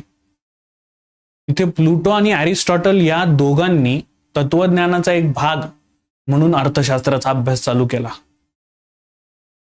Pluto and Aristotle begin the study of economics as a part of philosophy. तुम्ही जर हा ऑप्शनल घेणार असाल पुढे, तरी याच्यात अरिस्टॉटल आणि प्लुटो आणि त्यांचं हे जे बुक आहे द पॉलिटिक्स, हे वाचल्याशिवाय तुम्हाला पुढे जाताच येणार नाहीये. तर त्यात ही मंडळी म्हणायला लागली, अरिस्टॉटलनं त्याचे विचार पॉलिटिक्स नावाच्या पुस्तकामध्ये मांडले. त्यात तो संपत्तीची मालकी सार्वजनिक असावी की खाजगी असावी याबद्दल विचार मांडताना दिसतो. In it he was discussing about the ownership of the property which should be public or a private. आता आपण एकेका फेज मध्ये जातो. पुढे बघा, पुढे कोलंबसनं अमेरिका आणि वास्को द गामानं तिथे भारताचा शोध लावला. आता हे इंटरेस्टिंग आहे, एकदम भारी, एकदम भारी, एकदम भारी. इथपासून पुढे मर्कंटालिझमचा जन्म झालेला आहे. मर्कंटालिझम म्हणजे व्यापारवाद. भारी गोष्ट सांगतो तुम्हाला. आठवतंय का 5वी मध्ये आपल्याला एक धडा होता, व्यापारी म्हणून आले आणि राज्यकर्ते बनले. तिथे एका खलाशाला तिथल्या राणीनं ऑर्डर दिली की कॉन्स्टंटिनोपल वरनं जाणारा मार्ग आता बंद झालेला आहे, तू आता भारताकडे जाणारा समुद्राचा मार्ग सापडव. म्हणून एक व्यक्ती निघाला. बेसिकली जाना था जापान पहुंच गए चीन समझ गए ना, असं झालं त्याच्याबरोबर. लेफ्ट मारायच्या ऐवजी त्यानं राईट मारलं आणि अमेरिकेच्या खाली एका बंदरावरती गेला आणि तिथं त्याला वाटलं की अर लागला की मला शोध, भारतीयच आहेत की हे. खरं तर तो भारताचा शोध नव्हता, ते वेस्ट इंडिज लोक होते आणि हा इथे अमेरिकेचा शोध आहे. हा शोध लावणारा व्यक्ती तो म्हणजे दुसरा तिसरा कोणी नाही, तो म्हणजे कोलंबस. पण हा शोध चुकीचा होता, गडबडला होता. ज्या करता त्याला पाठवलेलं होतं तो शोध नव्हता हा. मग एक अजून माणूस निघाला. आता यानं राईट नाही मारलं, आता याने बरोबर लेफ्ट मारलं. केप ऑफ गुड होपला वळसा घालून तो भारताच्या कालिकत नावाच्या बंदरावरती पोहोचला. पोचल्यानंतर त्याला कळलं, हा आता ही डिस्कव्हरी तर बरोबर आहे. 1498ला तो सर्वात पहिल्यांदा आला. येताना जेवढी जहाजं घेऊन आला होता त्याला कळालं, अर भारीच व्यापार आहे की हा, जे घेऊन आलोय त्याच्या 6 पट पैसे मिळतात. मग दुसऱ्यांदा जेव्हा आला ना, त्याच्या 4 पट लोक घेऊन आला. आता अख्खा जमावडा घेऊन जाऊ लागला तो तिथे. त्याला कळालं की ही भारतीय लोक एकत्र नाही आहेत, यांच्यावरती राज्य करणं पण इझी आहे. तो इथे मद्रासमध्ये पोहोचला, पण त्याला वरती जाणं अशक्य होतं, कारण त्यावेळेला मराठा साम्राज्य होतं. मग काय, तो घुसला इकडं बंगालमध्ये. आधी प्लासी वगैरेची लढाई झाली, त्याच्यानंतर त्यांनी बंगाल हस्तगत केला. प्लासी बक्सार नंतर त्यांनी बंगाल हस्तगत केला.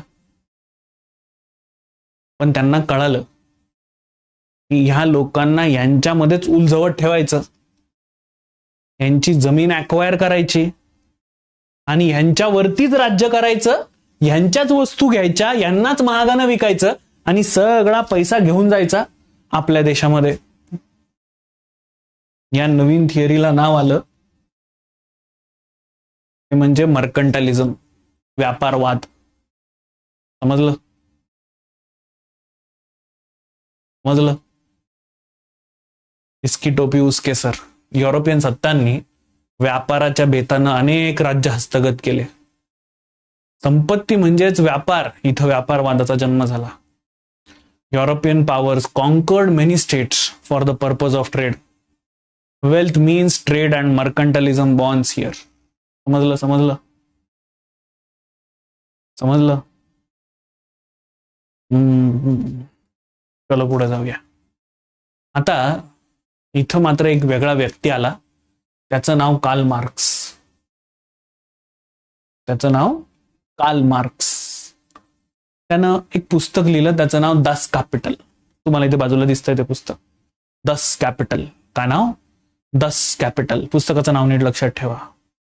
कार्ल मार्क्सनं जानेवारी 1862 ते जून 1863 दरम्यान दस कॅपिटल नावाचं त्याचं एक बुक आणलं.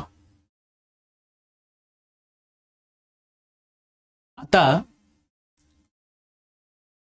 पण एक उदाहरण घेऊया. समजा एक अगरबत्तीचा पुडा आहे किंवा मॅच बॉक्सचा बॉक्स आहे. आता असं समजा अगरबत्ती उदाहरण घेऊया. मी आज तुमच्यासाठी एक्झाम्पल काढून ठेवलं आणि नंतर इथेच विसरलो, घेऊन येतो इथे. हे बघा, समजा आता ही सायकल नावाची अगरबत्ती आहे. दिसते तुम्हाला सगळ्यांना ही अगरबत्ती? हा, मी तुमच्यासाठी आज घेऊनच आलेलो होतो. समजा हा अगरबत्तीचा पुडा बनवणाऱ्याने म्हणजे प्रोड्युसरने 30 रुपयाला विकला. ही आहे त्याची MRP. मात्र हा अगरबत्तीचा पुडा तयार करण्यासाठी याला कॉस्ट लागलेली होती फक्त 10 रुपये. मी याला बनवायची किंमत म्हणतो.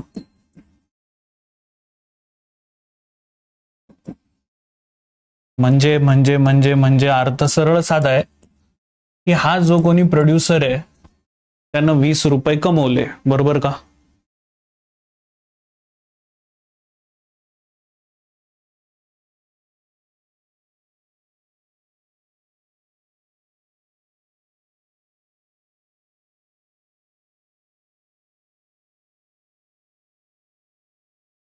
हा मार्क्स म्हणतो हे जे 20 रुपये त्याने कमवलेले आहेत ना, यात त्याने कामगारांना चांगलं असं नितळून घेतलंय आणि मग हे पैसे कमवलेले आहेत. ओव्हर युटिलायझेशन केलेलं आहे त्याने या कामगारांचं. अगरबत्ती बनवणाऱ्या कंपनीने 30 रुपयाची बनवली आणि 20 रुपये त्यानं नफा कमवला. उत्पादकानं नफा कमवत असताना श्रमिकांची पिळवणूक केली. मी तुम्हाला आता इतक्यात सांगितलं. चांगला असं नितळवून घेतलं त्या आणि त्याच्यातनं पैसे कमवले. तो मार्क्स म्हणतोय की हीच थिअरी ऑफ सरप्लस व्हॅल्यू आहे. हे जे 20 रुपये त्यानं कामगारांचं ओव्हर युटिलायझेशन करून कमवले ना, हीच थिअरी ऑफ सरप्लस व्हॅल्यू आहे. This profit of the producers is earned by exploiting the surplus labor. That is exploitation of workers. Marx is saying that this theory is known as theory of surplus value. Theory of surplus value कळाली सगळ्यांना? सध्या आहे प्रश्न direct परीक्षेमध्ये विचारले जातात. Theory of surplus value कोणी मांडली? ती मार्क्सनं मांडली. समजलं का? बरोबर बोलतात नाना तुम्ही. उत्पादकानं नफा कमवला आणि कामगारांना कमी वाटा दिला. तीच थिअरी ऑफ सरप्लस व्हॅल्यू जी कार्ल मार्क्सनं मांडलेली आहे. समजलं का? थिअरी समजून घ्या आधी. एकदा समजायला लागलात ना तुम्ही की परीक्षेत प्रश्न आपोआप मिळणार आहे, मग त्याच्यासाठी जास्त मेहनत करण्याची गरज नाही पडणार आहे. गोष्टी समजून घ्या. गोष्टी समजून घेतल्यात की मार्क आपोआप मिळणार आहे. ठीक आहे, पुढे जाऊया. तर मार्क्स म्हणतो की हे लोक हे चुकीचं करतात ही लोक. तो म्हणतो की समाजामध्ये 2 वर्ग आहेत. पहिला वर्ग उत्पादक प्रोड्युसर्स, दुसरा म्हणजे श्रमिक.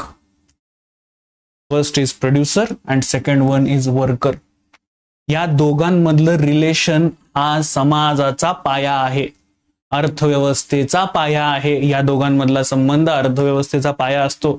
The relationship between these two is a foundation of economy, असं मार्क्स म्हणतोय. अच्छा, आता जरा नीट बघा बरं का, पुढे लक्ष द्या. Talking about the struggle between the capitalist and workers. मग भांडवलदार आणि श्रमिक यांच्या संघर्षाबाबत बोलताना तो म्हणतो की एक वेळ येते आणि ह्या दोघांमध्ये मारामाऱ्या होतात, संघर्ष होतो, आणि ह्या संघर्षामध्ये मार्क्स म्हणतो की श्रमिक लढाई जिंकतात. According to Marx, worker wins this battle. नाव जरा मला थोडं पाठीमागे तुम्हाला घेऊन जाऊ दे. 1860 मध्ये यांनी ही थिअरी मांडली. आज आपण 2026 मध्ये जी बोलतोय, मार्क्सची आयडियोलॉजी बरोबर आहे का?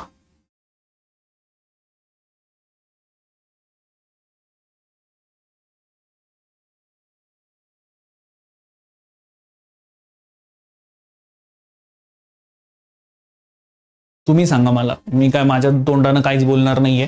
तुम्हाला काय वाटतंय? मार्क्सची आयडियोलॉजी बरोबर आहे का? तुम्ही सांगा मला, मी काय बोलणार नाहीये. पुढे जाऊया.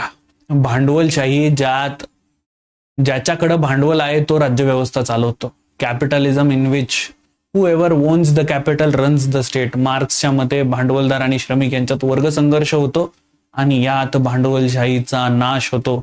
According to marks, there is a class struggle between capitalists and workers and this lead to the destruction of capitalism. Do let me know, हे घडलंय का? डू लेट मी नो, हे घडलंय का? मला जरा नक्की सगळ्यांनी सांगा, हे घडलंय का? चला पुढे जाऊयात. मग आता पण ह्याच्या आधी क्लासिकल आणि प्री क्लासिकल बघितले होते. परत एकदा आठवण करून देतो. प्री क्लासिकल म्हणजे अशी मंडळी जे म्हणत होते की वस्तूची जी किंमत आहे ती बाबा रे डिमांड आणि सप्लाय ठरवतात. हे म्हणतात नाही नाही, ह्युमन व्हॅल्यू खूप महत्वाची आहे. आठवलं का? आता ह्यांच्या पुढचे आलेले आहेत निओ क्लासिकल. ते कोण आहेत? चला जरा समजून घेऊया. निओ क्लासिकल ही इकॉनॉमिक थिअरी आहे जी की influence by consumers taste preference, त्याच्यानुसार डिमांड आणि सप्लाय फ्लक्च्युएट होते असं ते म्हणतात. काय आहे ते जरा समजून घेऊया. A broad theory focuses on supply and demand as a driving forces behind the production, pricing, consumption and goods and services. एक व्यापक सिद्धांत आहे जो वस्तू, सेवा, उत्पादन, किंमत, वापर यामागचा प्रेरक शक्ती म्हणून पुरवठा आणि मागणी यांवरती लक्ष केंद्रित करतो.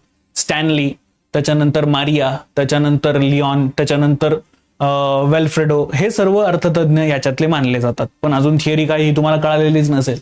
चला जरा ह्याच्या डिटेल्समध्ये जाऊया. तुम्हाला सगळ्यांना समोर सध्या 1, 2, 3, 4, 5, 6 पुऱ्या दिसतात आहेत आणि आंब्याचा रस दिसतोय का? आंबे आलेत बरं का मार्केटमध्ये. आय होप तुम्हाला माहिती असेल.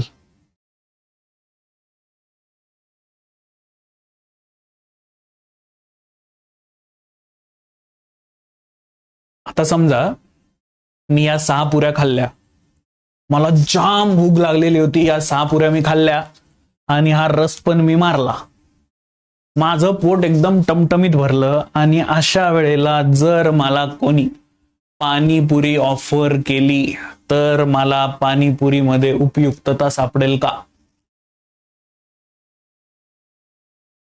युटिलिटी भेटेल का? आमरसपुरी खाऊन माझं पोट एकदम भरलेलं आहे. आता कोणीतरी मला पाणीपुरी फुकट दिली तरी मला पाणीपुरी मधनं उपयुक्तता भेटेल का? युटिलिटी भेटेल का? नाही भेटणार, बरोबर?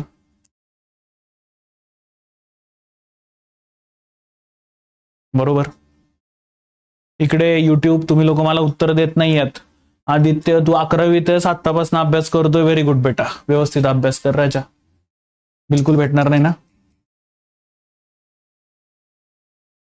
या फरकाला सीमांत उपयुक्तता म्हणजे मार्जिनल युटिलिटी म्हणतात.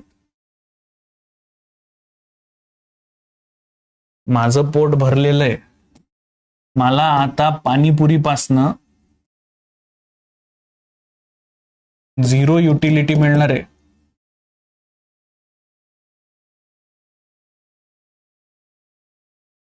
या फरकाला मार्जिनल युटिलिटी म्हणतात.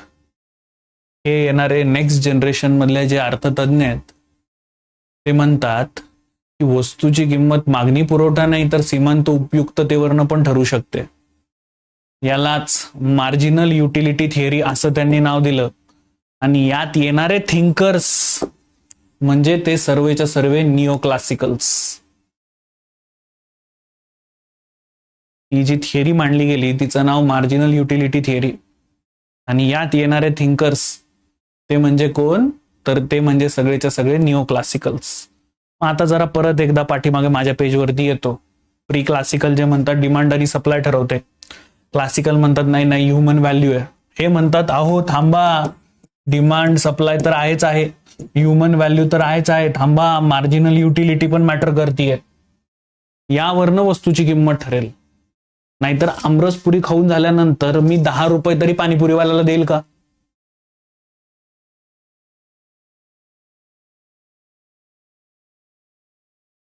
देईन का?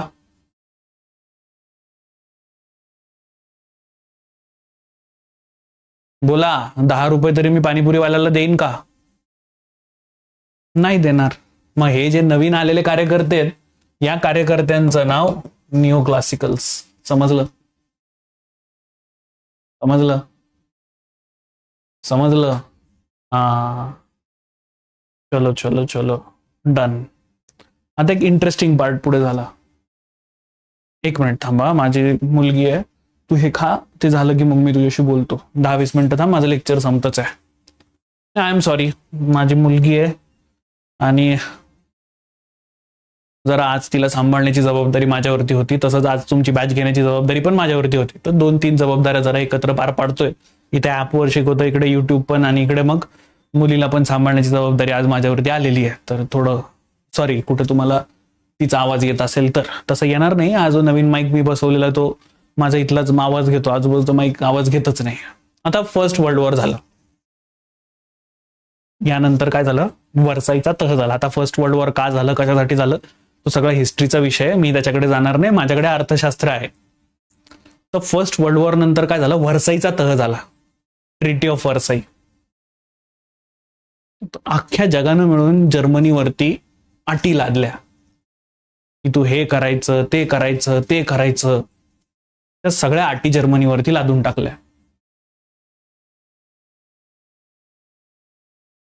वर्साईचा तह झाला आणि या जर्मनीवरती ज्या अटी लादल्या गेल्या ना, त्याच्या विरोधात ब्रिटिश शासनानं जॉन मोनार्ड केन्सला आणलं. मला सांगितलं की हे जे आपण जर्मनीवरती अटी लादल्या आहेत, या अटींचा इम्पॅक्ट काय होईल त्याचा जरा तू बाबा रे अभ्यास कर. ज्याला आणलं गेलेलं होतं त्याचं नाव जॉन मोनार्ड केन्स. केन्स हा बेसिकली मार्शल आणि पिगू, अल्फ्रेड मार्शल आणि पिगू यांचा विद्यार्थी. बघा बरं काय, सगळे खतरनाक लोक आहेत, या सगळ्यांचा अभ्यास करायचा आपल्याला पुढे. यांच्यावरती प्रश्न आहेत. आणि पिगूवरची तर व्याख्या विचारलेली आयोगानं अनएम्प्लॉयमेंट मध्ये. तर अल्फ्रेड मार्शल आणि पिगू यांचा विद्यार्थी तो म्हणजे जॉन मोनार्ड केन्स. त्यानं हे पुस्तक लिहिलं. पुस्तकाचं नाव the economic consequences of peace. त्यांना हा जो अभ्यास केला त्या अभ्यासावरती हे पुस्तक लिहिलं. पुस्तकाचं नाव काय, the economic consequences of peace. आणि हे जे पुस्तक आहे ते जॉन मोनार्ड केन्सचं पुस्तक आहे. कोणाचं पुस्तक आहे? जॉन मोनार्ड केन्सचं पुस्तक आहे. तहावरती अभ्यास करून केन्सनं इकॉनॉमिक कॉन्सिक्वेन्सेस ऑफ पीस हे पुस्तक, प्रबंध मांडला. आता यात यानं काय केलं माहिती का, यात या केन्सनं आपण जे जर्मनीवरती तह लादलाय त्याच्यामुळं जगावरती आर्थिक परिणाम होतील आणि महामंदी येईल. इनफॅक्ट त्याने असं पण सांगितलं की दुसरं महायुद्ध होईल. After studying, Keynes predicted that this will lead to world crisis resulting to great depression and world war 2. आता एकदम इंटरेस्टिंग मी तुम्हाला सांगतो.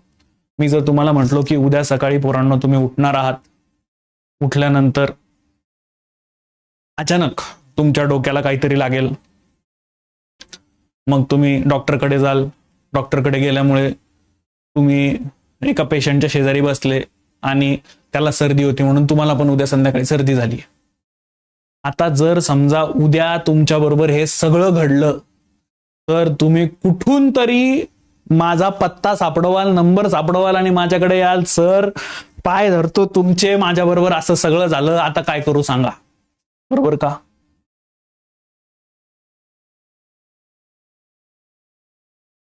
मुलगी पण हसते माझी. बरोबर का? असंच होईल का? तसंच झालं. या बाब्यानं, केन्सनं हे सगळं सांगितलं आणि तसंच घडलं. ते खरं ठरलं. 1929ला जागतिक मंदी आली आणि 1939ला सेकंड वर्ल्ड वॉर पण सुरू झाली.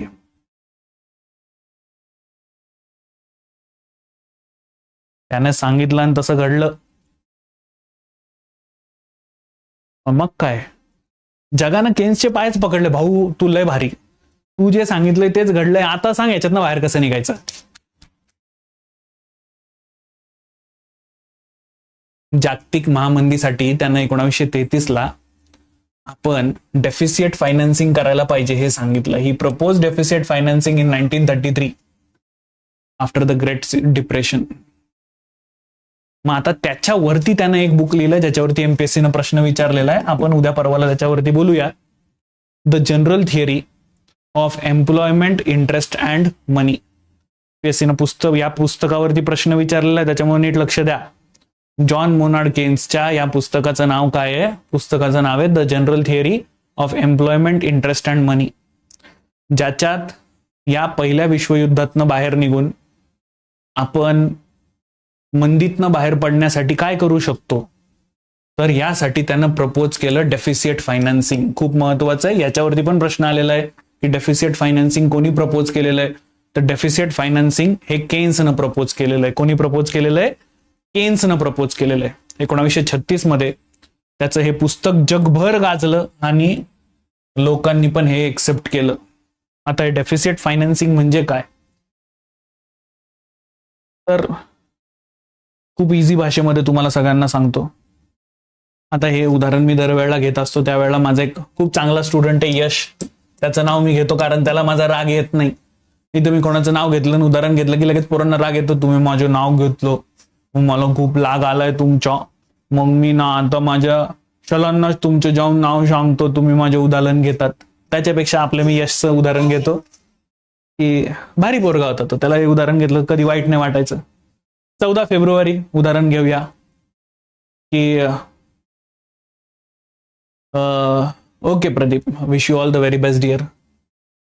तर समजा यशच्या खिशामध्ये 500 रुपये आणि यशच्या गर्लफ्रेंडनी त्याला 14 फेब्रुवारीला फोन केला. हॅलो, कुठे रे तू? तो म्हणला, बाई फोन करू नको, 14 फेब्रुवारी आपण काय सेलिब्रेट करणार नाहीये, माझ्या खिशात का पैसे नाहीये, 500 रुपये तुला भेटलो ते बी तू उडवून टाकशील. ती म्हटली नाही नाही असं मी काही करणार नाही, आपण भेटूया, मला पिझ्झा खायचा आहे.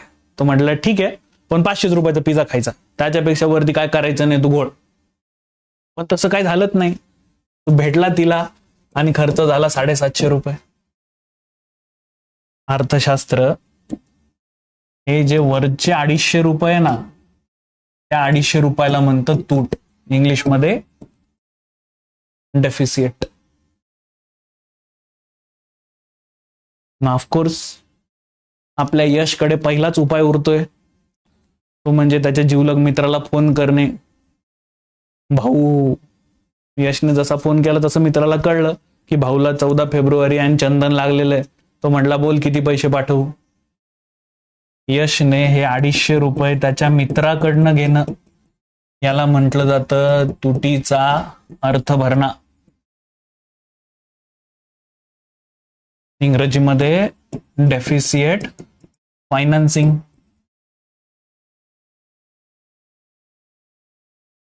पण पण पण पण पण पण पण याबद्दल बोलताना केन्स म्हणतो की असं डेफिसिट फायनान्सिंग हे गव्हर्नमेंटनं केलं पाहिजे, सरकारनं केलं पाहिजे. समजलं का? केन्सला काय म्हणायचं होतं समजलं का?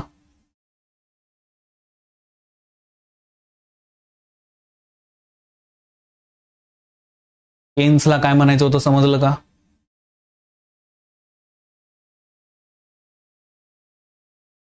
हो दोस्तांनो, पुढे केन्सचा हा जो अप्रोच आहे त्याला केन्सियन इकॉनॉमी म्हटलं गेलं. सरकारनं हे सगळं काही करणं याला वेलफेअर अप्रोच म्हटलं गेलं. आज आपण त्याला कल्याणकारी राज्याची संकल्पना म्हणून ओळखतो, की राष्ट्रानं पुढे यायचं आणि अर्थव्यवस्थेमध्ये पैसा ओतायचा. याला आपण कल्याणकारी अर्थशास्त्र किंवा वेलफेअर दृष्टिकोन असं म्हणून ओळखतो. दुसरं महायुद्ध संपलं, परत महायुद्ध होऊ नये म्हणून पुढे इथे जागतिक बँकेची स्थापना झाली. त्याप्रमाणे ब्रिटन वूडची कॉन्फरन्स झाली, ज्याच्यामध्ये IMF वर्ल्ड बँक जन्माला आली. पुढे जेव्हा IMF वर्ल्ड बँक बद्दल बोलेल तेव्हा तुम्हाला त्यांच्याबद्दल सांगेन.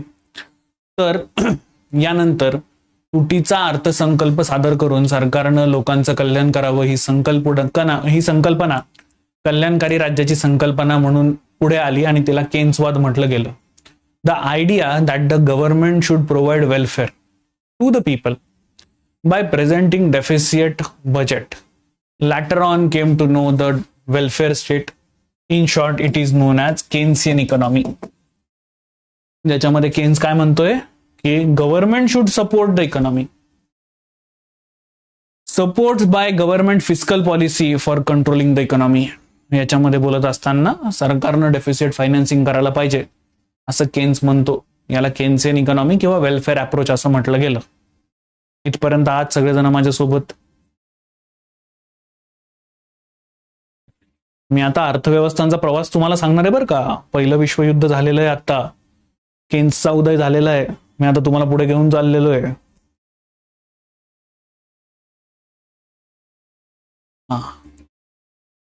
आता 1960 बेरोजगारीनं तोंड वर काढलं. इकडं आखाती युद्ध झालं.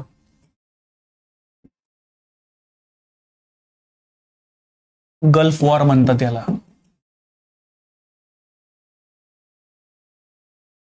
जेव्हा जेव्हा हे गल्फ वॉर होतं ना तेव्हा तेव्हा ऑइलच्या प्राइसेस वाढतात, तेलाच्या किमती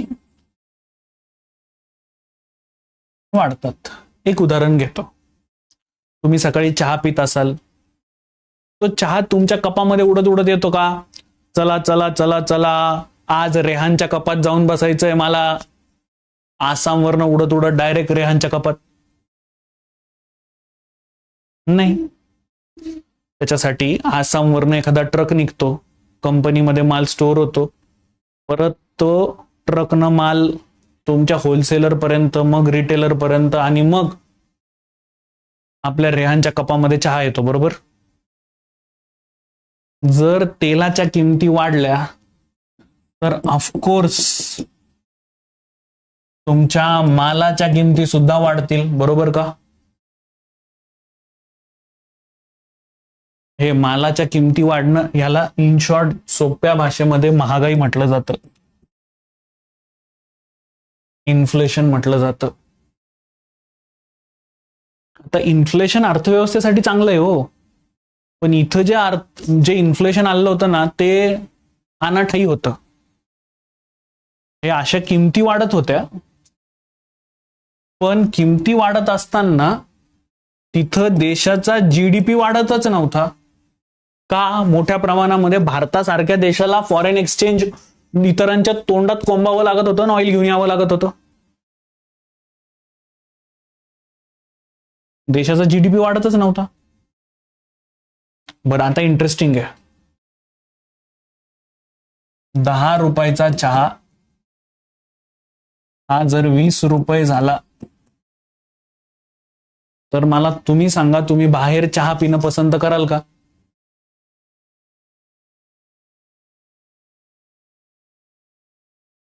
युट्यूब 37 लोक बघतात आहेत, उत्तर द्या. चला, इकडे ऍप वरती मला धनाधन लोक उत्तर देतात आहेत, युट्यूब वरती लोक उत्तरच देत नाही आहेत. उत्तर द्या. इकडे ऍप वरती सांगा. नाही ना? तुम्ही लोक म्हणाल नाही नाही, आम्ही तर चहा पिणारच नाही बाहेर, आम्ही गपचूप घरी चहा पिऊ. तुम्ही लाईक खतरनाक लोक आहेत. मग इकडे जो चहावालाकडे काम करणारा छोटू आहे, जो कप धुतोय, त्या छोटूला तो चहावाला कामावरती ठेवेल का? बघा बर का, महागाई म्हणजे इन्फ्लेशन ते वाढत होतं, जीडीपी मात्र पडलेला होता.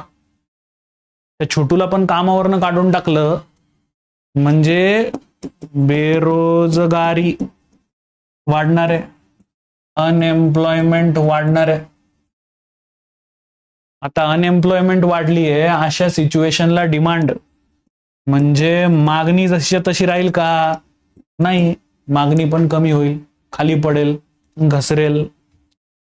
दोस्तांनो, मित्रांनो, ह्याला चांगल्या भाषेत स्टॅगफ्लेशन म्हणतात. तेव्हा महागाई नावाचं चॅप्टर मी तुम्हाला सांगेन तेव्हा ह्याच्याबद्दल डिटेल बोलूया. पण अशा सिच्युएशनला स्टॅगफ्लेशन म्हणतात, ज्याच्यात स्टॅग्नेशनचं लग्न इन्फ्लेशन बरोबर लागतं. ह्याच्यात इन्फ्लेशन हाय असतं, अनएम्प्लॉयमेंट वाढलेली असते, पण इकॉनॉमिक ग्रोथ नसतो. मित्रांनो, अशीच सिच्युएशन त्यावेळेला 1960ला आलेली होती, जेव्हा तिकडं आखाती देशांमध्ये युद्ध झाले. यावेळी महागाई होती पण आर्थिक वाढ नव्हती. At this time inflation was increasing but the economic growth was not there. This situation is called as stagflation. या परिस्थितीला स्टॅगफ्लेशन म्हटलं गेलेलं होतं, which is a combination of stagnation and inflation, ज्याच्यात स्टॅग्नेशन आणि इन्फ्लेशन यांचा संगम होतो. महत्वाचं म्हणजे केन्स वादाकडं ह्याचं उत्तरच नव्हतं. अशा सिच्युएशनला जर केन्स म्हणत असेल की सरकारनं पैसा खर्च करा, महागाई तर अजून वाढेल ना.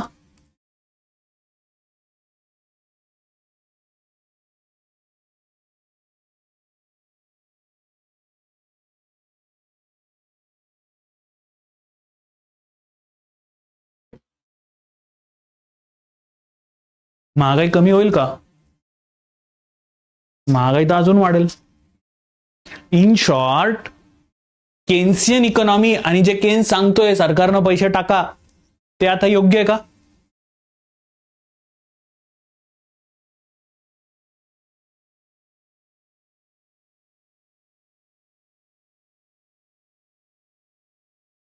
ते आता योग्य ठरतच नाहीये. केन्सची इकॉनॉमी, केन्सनं सांगितलं सगळं पाण्यात जातंय. याच्यानंतर आता नवीन अर्थतज्ञ आले, जे म्हणायला लागले की नाही नाही, केन्स काय शहाणा नाहीये, आम्ही जे सांगतोय ना ते बरोबर आहे. यानंतर आलेल्या अर्थतज्ञांनी सांगितलं की केन्स जे म्हणतोय ते म्हणजे राजकोषीय धोरण. राजकोषीय धोरण म्हणजे सरकारनं इंटरव्हीन करायचं, ते न वापरता आपण चलनविषयक धोरण म्हणजे मॉनिटरी पॉलिसी वापरायची. सरकारचं धोरण नाही वापरायचं, आरबीआयनं गोष्टी ठरवायच्या. Economist who came after this suggested monetary policy should be used instead of fiscal policy. सरकारचे उपाय वापरायचे नाही, आरबीआय गोष्टी डिसाईड करेल. त्यातला खूप महत्वाचा तो म्हणजे Milton Fridman.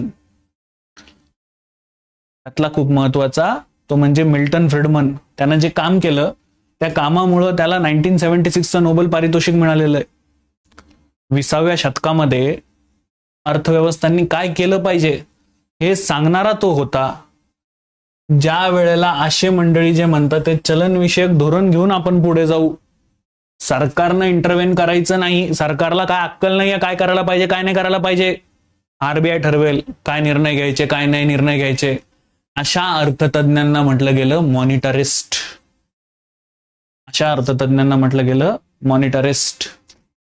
His economic theories known as monetarism, जे केन्सियन इकॉनॉमीला पटलेलं नव्हतं, ते यांनी सांगितलं होतं की नाही नाही, केन्स गडबड करतोय, केन्स जे सांगतोय ते आता काही व्हॅलिड नाहीये, केन्सचं सांगणं गडबड आहे. त्याच्या पुढे जाऊन मिल्टन फ्रीडमननं त्याची आयडियोलॉजी मांडली. ते मांडणारे सगळे म्हणजे शिकागो स्कूल, अशी जागा की जिथनं हे अर्थतज्ञ येतात त्या जागेचं नाव शिकागो स्कूल. आपण पुढे M1 M2 M3 शिकणार आहोत, त्याच्यात शिकागो स्कूलवरती डायरेक्ट क्वेश्चन आलेला आहे. आधी हे माहिती असू दे की शिकागो स्कूल कोणाचं आहे. शिकागो स्कूल म्हणजे त्यातला मुखिया मिल्टन फ्रीडमन, जे म्हणतात मॉनिटरिस्ट, सरकारनं मध्ये यायचं नाही, आरबीआय ठरवेल काय करायचं काय नाही करायचं ते. या नवीन तज्ञांना मॉनिटरिस्ट हे नाव दिलं गेलं. त्यातला प्रसिद्ध तज्ञ तो म्हणजे मिल्टन फ्रीडमन. त्याचं जे स्कूल आहे त्याला म्हटलं गेलं शिकागो स्कूल. त्यांच्या विचारसरणीला म्हटलं गेलं शिकागो स्कूल. त्यानंतर बऱ्याच राज्यांनी कल्याणकारी राज्याची संकल्पना सोडून दिली. म्हणजे बऱ्याच लोकांनी जी केन्सियन इकॉनॉमी आहे तिला नकार दिला की नको हा केन्स आम्हाला, आम्ही मॉनिटरिस्ट इकॉनॉमीकडे वळतो. आमची आरबीआय आमचा निर्णय घेईल, आमचे सेंट्रल बँक आमचा निर्णय घेईल, आम्हाला केन्सकडे वळायचंच नाही. ते सर्वजण मुक्त अर्थव्यवस्थेकडे वळू लागले. आता जरा थोडंसं थांबा, जगाला मी मध्यभागी ठेवलं. इकडे रशिया होतं त्यावेळेचं USSR, हे म्हणजे डावी विचारसरणी, ज्यांचं मत होतं की गव्हर्नमेंट सगळं काय डिसाईड करेल. आणि इकडच्या बाजूला उजवे म्हणजे USSR होतं, जे म्हणत होते नाही नाही कॅपिटलिस्ट आयडिओलॉजी भारी आहे, तेच छान काम करतील. इथून पुढे डावे उजवे जेव्हा मी म्हणेल तेव्हा समजून घ्या की मला काय म्हणायचंय. हे कॅपिटलिस्ट आयडिओलॉजी US वाले, USSR झालं माझ्याकडनं माफ करा, आणि हे USSR डावी विचारसरणी, उजवी डावी. आता कळलं का काय म्हणायचंय मला आणि जग कसं डिवाइड झालं, उजवी विचारसरणी डावी विचारसरणी. हा बघा, डावी आणि केन्स विचार प्रणाली आता मागे सरकली. हे बघा, आता लोक इकडे जायला तयारच नाही. ते म्हटले नको, हे गडबड आहे, सगळं गोळ होतोय सगळ्याच्या सगळं.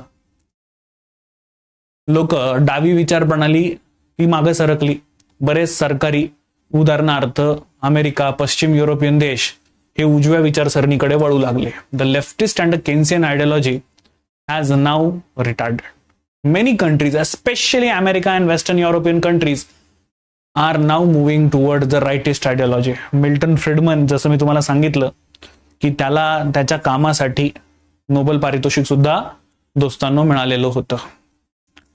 पुढे आता परत एकदा केन्सियन आयडिओलॉजी आणि वेलफेअर अप्रोच मांडणारा एक व्यक्ती पुढे आला. तुम्ही सगळेजण त्यांना ओळखतात. एक सोशल चॉईस थिअरी आली, जी की अमर्त्य सेन साहेबांनी मांडलेली होती. परत एकदा भारतीय व्यक्ती, यामध्ये कल्याणकारी राज्याची संकल्पना तुम्हाला दिसून येते. परत एकदा केन्सियन आयडिओलॉजी आल्याला आपल्याला दिसून येते.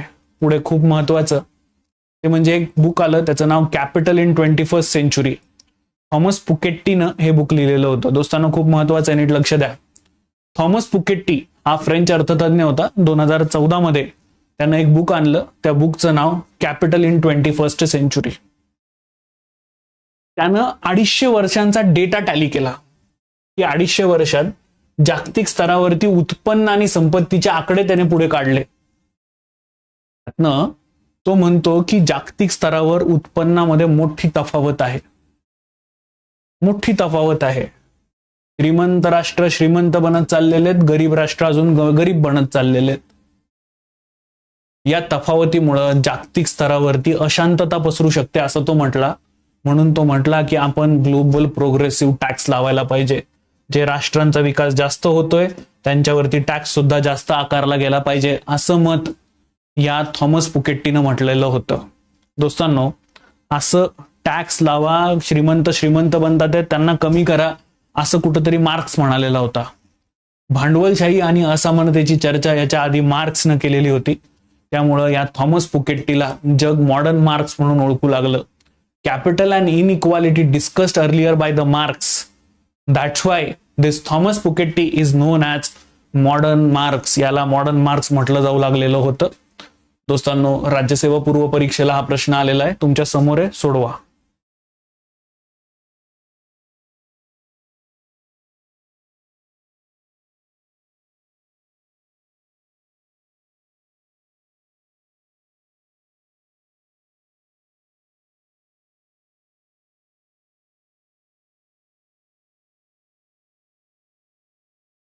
साध्या इलिमिनेशनने हा प्रश्न सुटू शकतोय बरं का.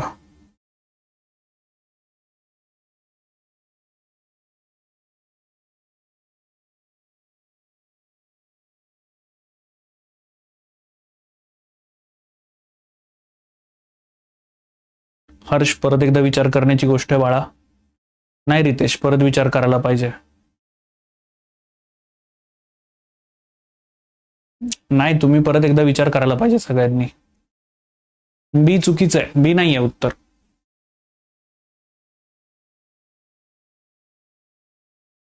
Very good. रतन उत्तर बरोबर आहे. युट्यूब वरती रतननं दिलेलं उत्तर बरोबर आहे.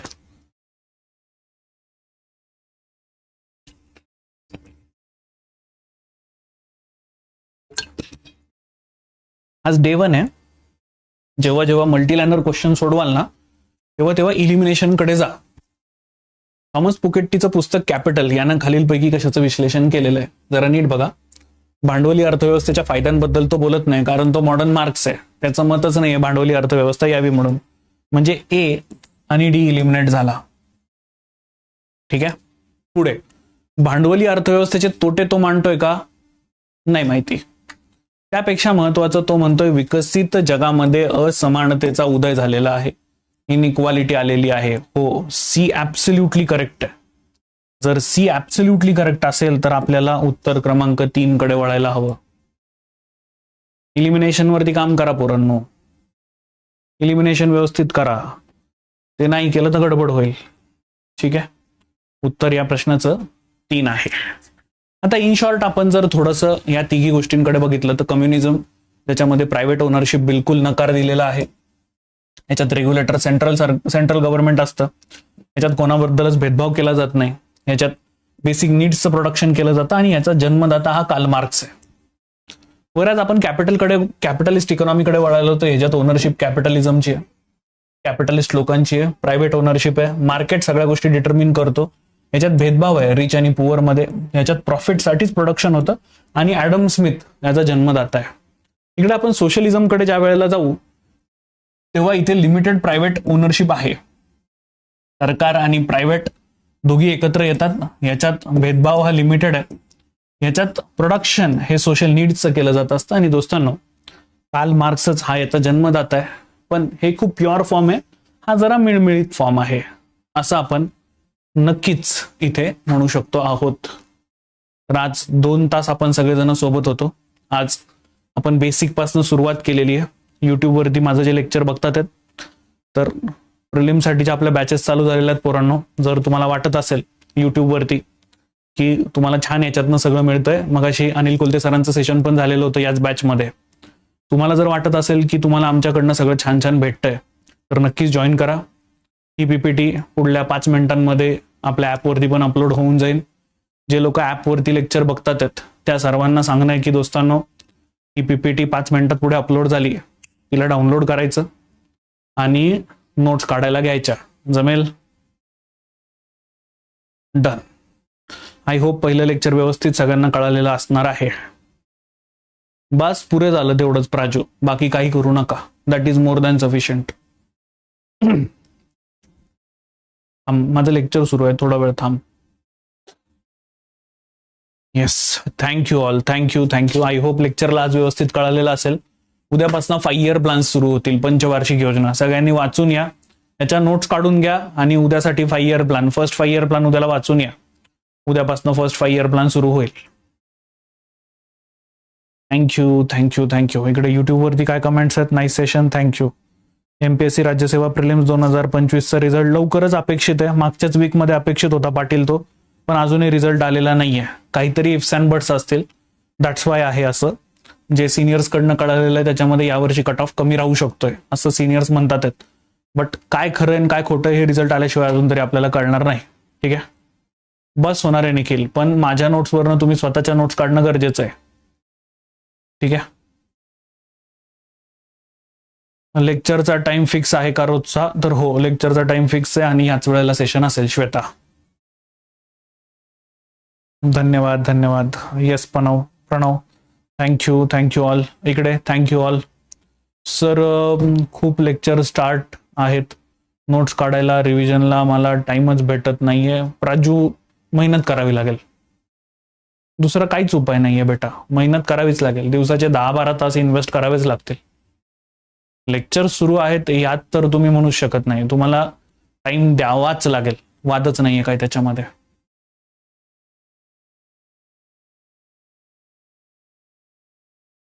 चला, खूप छान लेक्चर झालंय.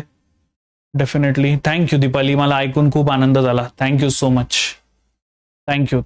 Yes, good night guys, good night. Thank you all. मेहनत घ्यावीच लागेल. मी तुम्हाला जसं म्हणालेलो होतो प्राजू, अगदी तसंच आहे. मेहनत घ्यावी लागेल, तेवढी मेहनत तुम्हाला करावीच लागणार आहे. चलो, थँक्यू थँक्यू थँक्यू. तर एक सकाळी आणि एक संध्याकाळी ठेवू शकतात का? बघतो मी एकदा माझ्या टीमशी बोलून बघतो Shweta. Let's hope for the best. जे काही उत्तम करता येईल ते आपण करूया. मस्त लेक्चर होतं. थँक्यू मीनाक्षी, मला वाचून आनंद झाला. Thank you so much. Thank you thank you thank you. MES Maharashtra engineering services, yes, सगळ्यांचं एकत्रच यायला पाहिजे. PDF पुढल्या 10 मिनिटांमध्ये येऊन जाईल समीक्षा. PDF पुढल्या 10 मिनिटांमध्ये बॅचवरती अपलोड होऊन जाईल. No need to worry. Praju, thank you so much. Amazing lectures, deeply explanation. Thank you so much Praju, मला ऐकून आनंद झाला. हे 5 स्टार तुम्हाला लवकरात लवकर तुमच्या अभ्यासात मिळू दे आणि मस्तपैकी तुमचा अभ्यास होऊ दे आणि छान छान मार्क मिळू दे, अशा माझ्या पण तुम्हा सगळ्यांना शुभेच्छा. छान अभ्यास करा पोरांनो, मेहनत घ्या, खूप मेहनत घ्या. मेहनत केल्यानं होतं हे मी तुम्हाला नक्की सांगू शकतोय. माझ्या 15 वर्षांचा एक्सपिरियन्स आहे की जे मेहनत करतात त्यांना मिळतं, काही ना काहीतरी नक्कीच मिळतं. मेहनत घ्या, ठीक आहे. हो दीपाली, तेवढ्याच घ्यायच्यात, बाकी वेगळं काहीच नाही राजा. चला तर मग आत्तापुरतं इथे थांबूया. Thank you so much. तुमचे काही डाऊट्स असतील लिहून ठेवा. उद्याच्या लेक्चरला जेव्हा भेटू तेव्हा ते आपण कंप्लीट करूया. Good night everybody. Thank you. Deepali काय म्हणतात? पीपीटीची PDF येईल 10 मिनिटांमध्ये. 10 मिनिटात अपलोड होऊन जाईल बाळा. अरे Neha, thank you so much. Yes, असाच रिच कंटेंट उद्यापासून पण भेटेल. उद्यापासून तर हा रिच कंटेंट अजून वाढेल. सगळे 5 इयर प्लॅनवरचे क्वेश्चन्स तुम्हाला एका ठिकाणी भेटेल उद्याला. त्यामुळं उद्याचं लेक्चर अजून भारी आहे. प्रिपरेशन करून या, अभ्यास करून या फक्त सगळ्यांनी. मग उद्याचं लेक्चर अजून भारी असेल. जे लोक इथे युट्यूबवरती बघतात आहेत पोरांनो, या उद्यापासून पेड लेक्चरला, तुम्हाला नक्कीच फायदा होईल. मी इथे थांबतो. धन्यवाद. Thank you so much. जय हिंद.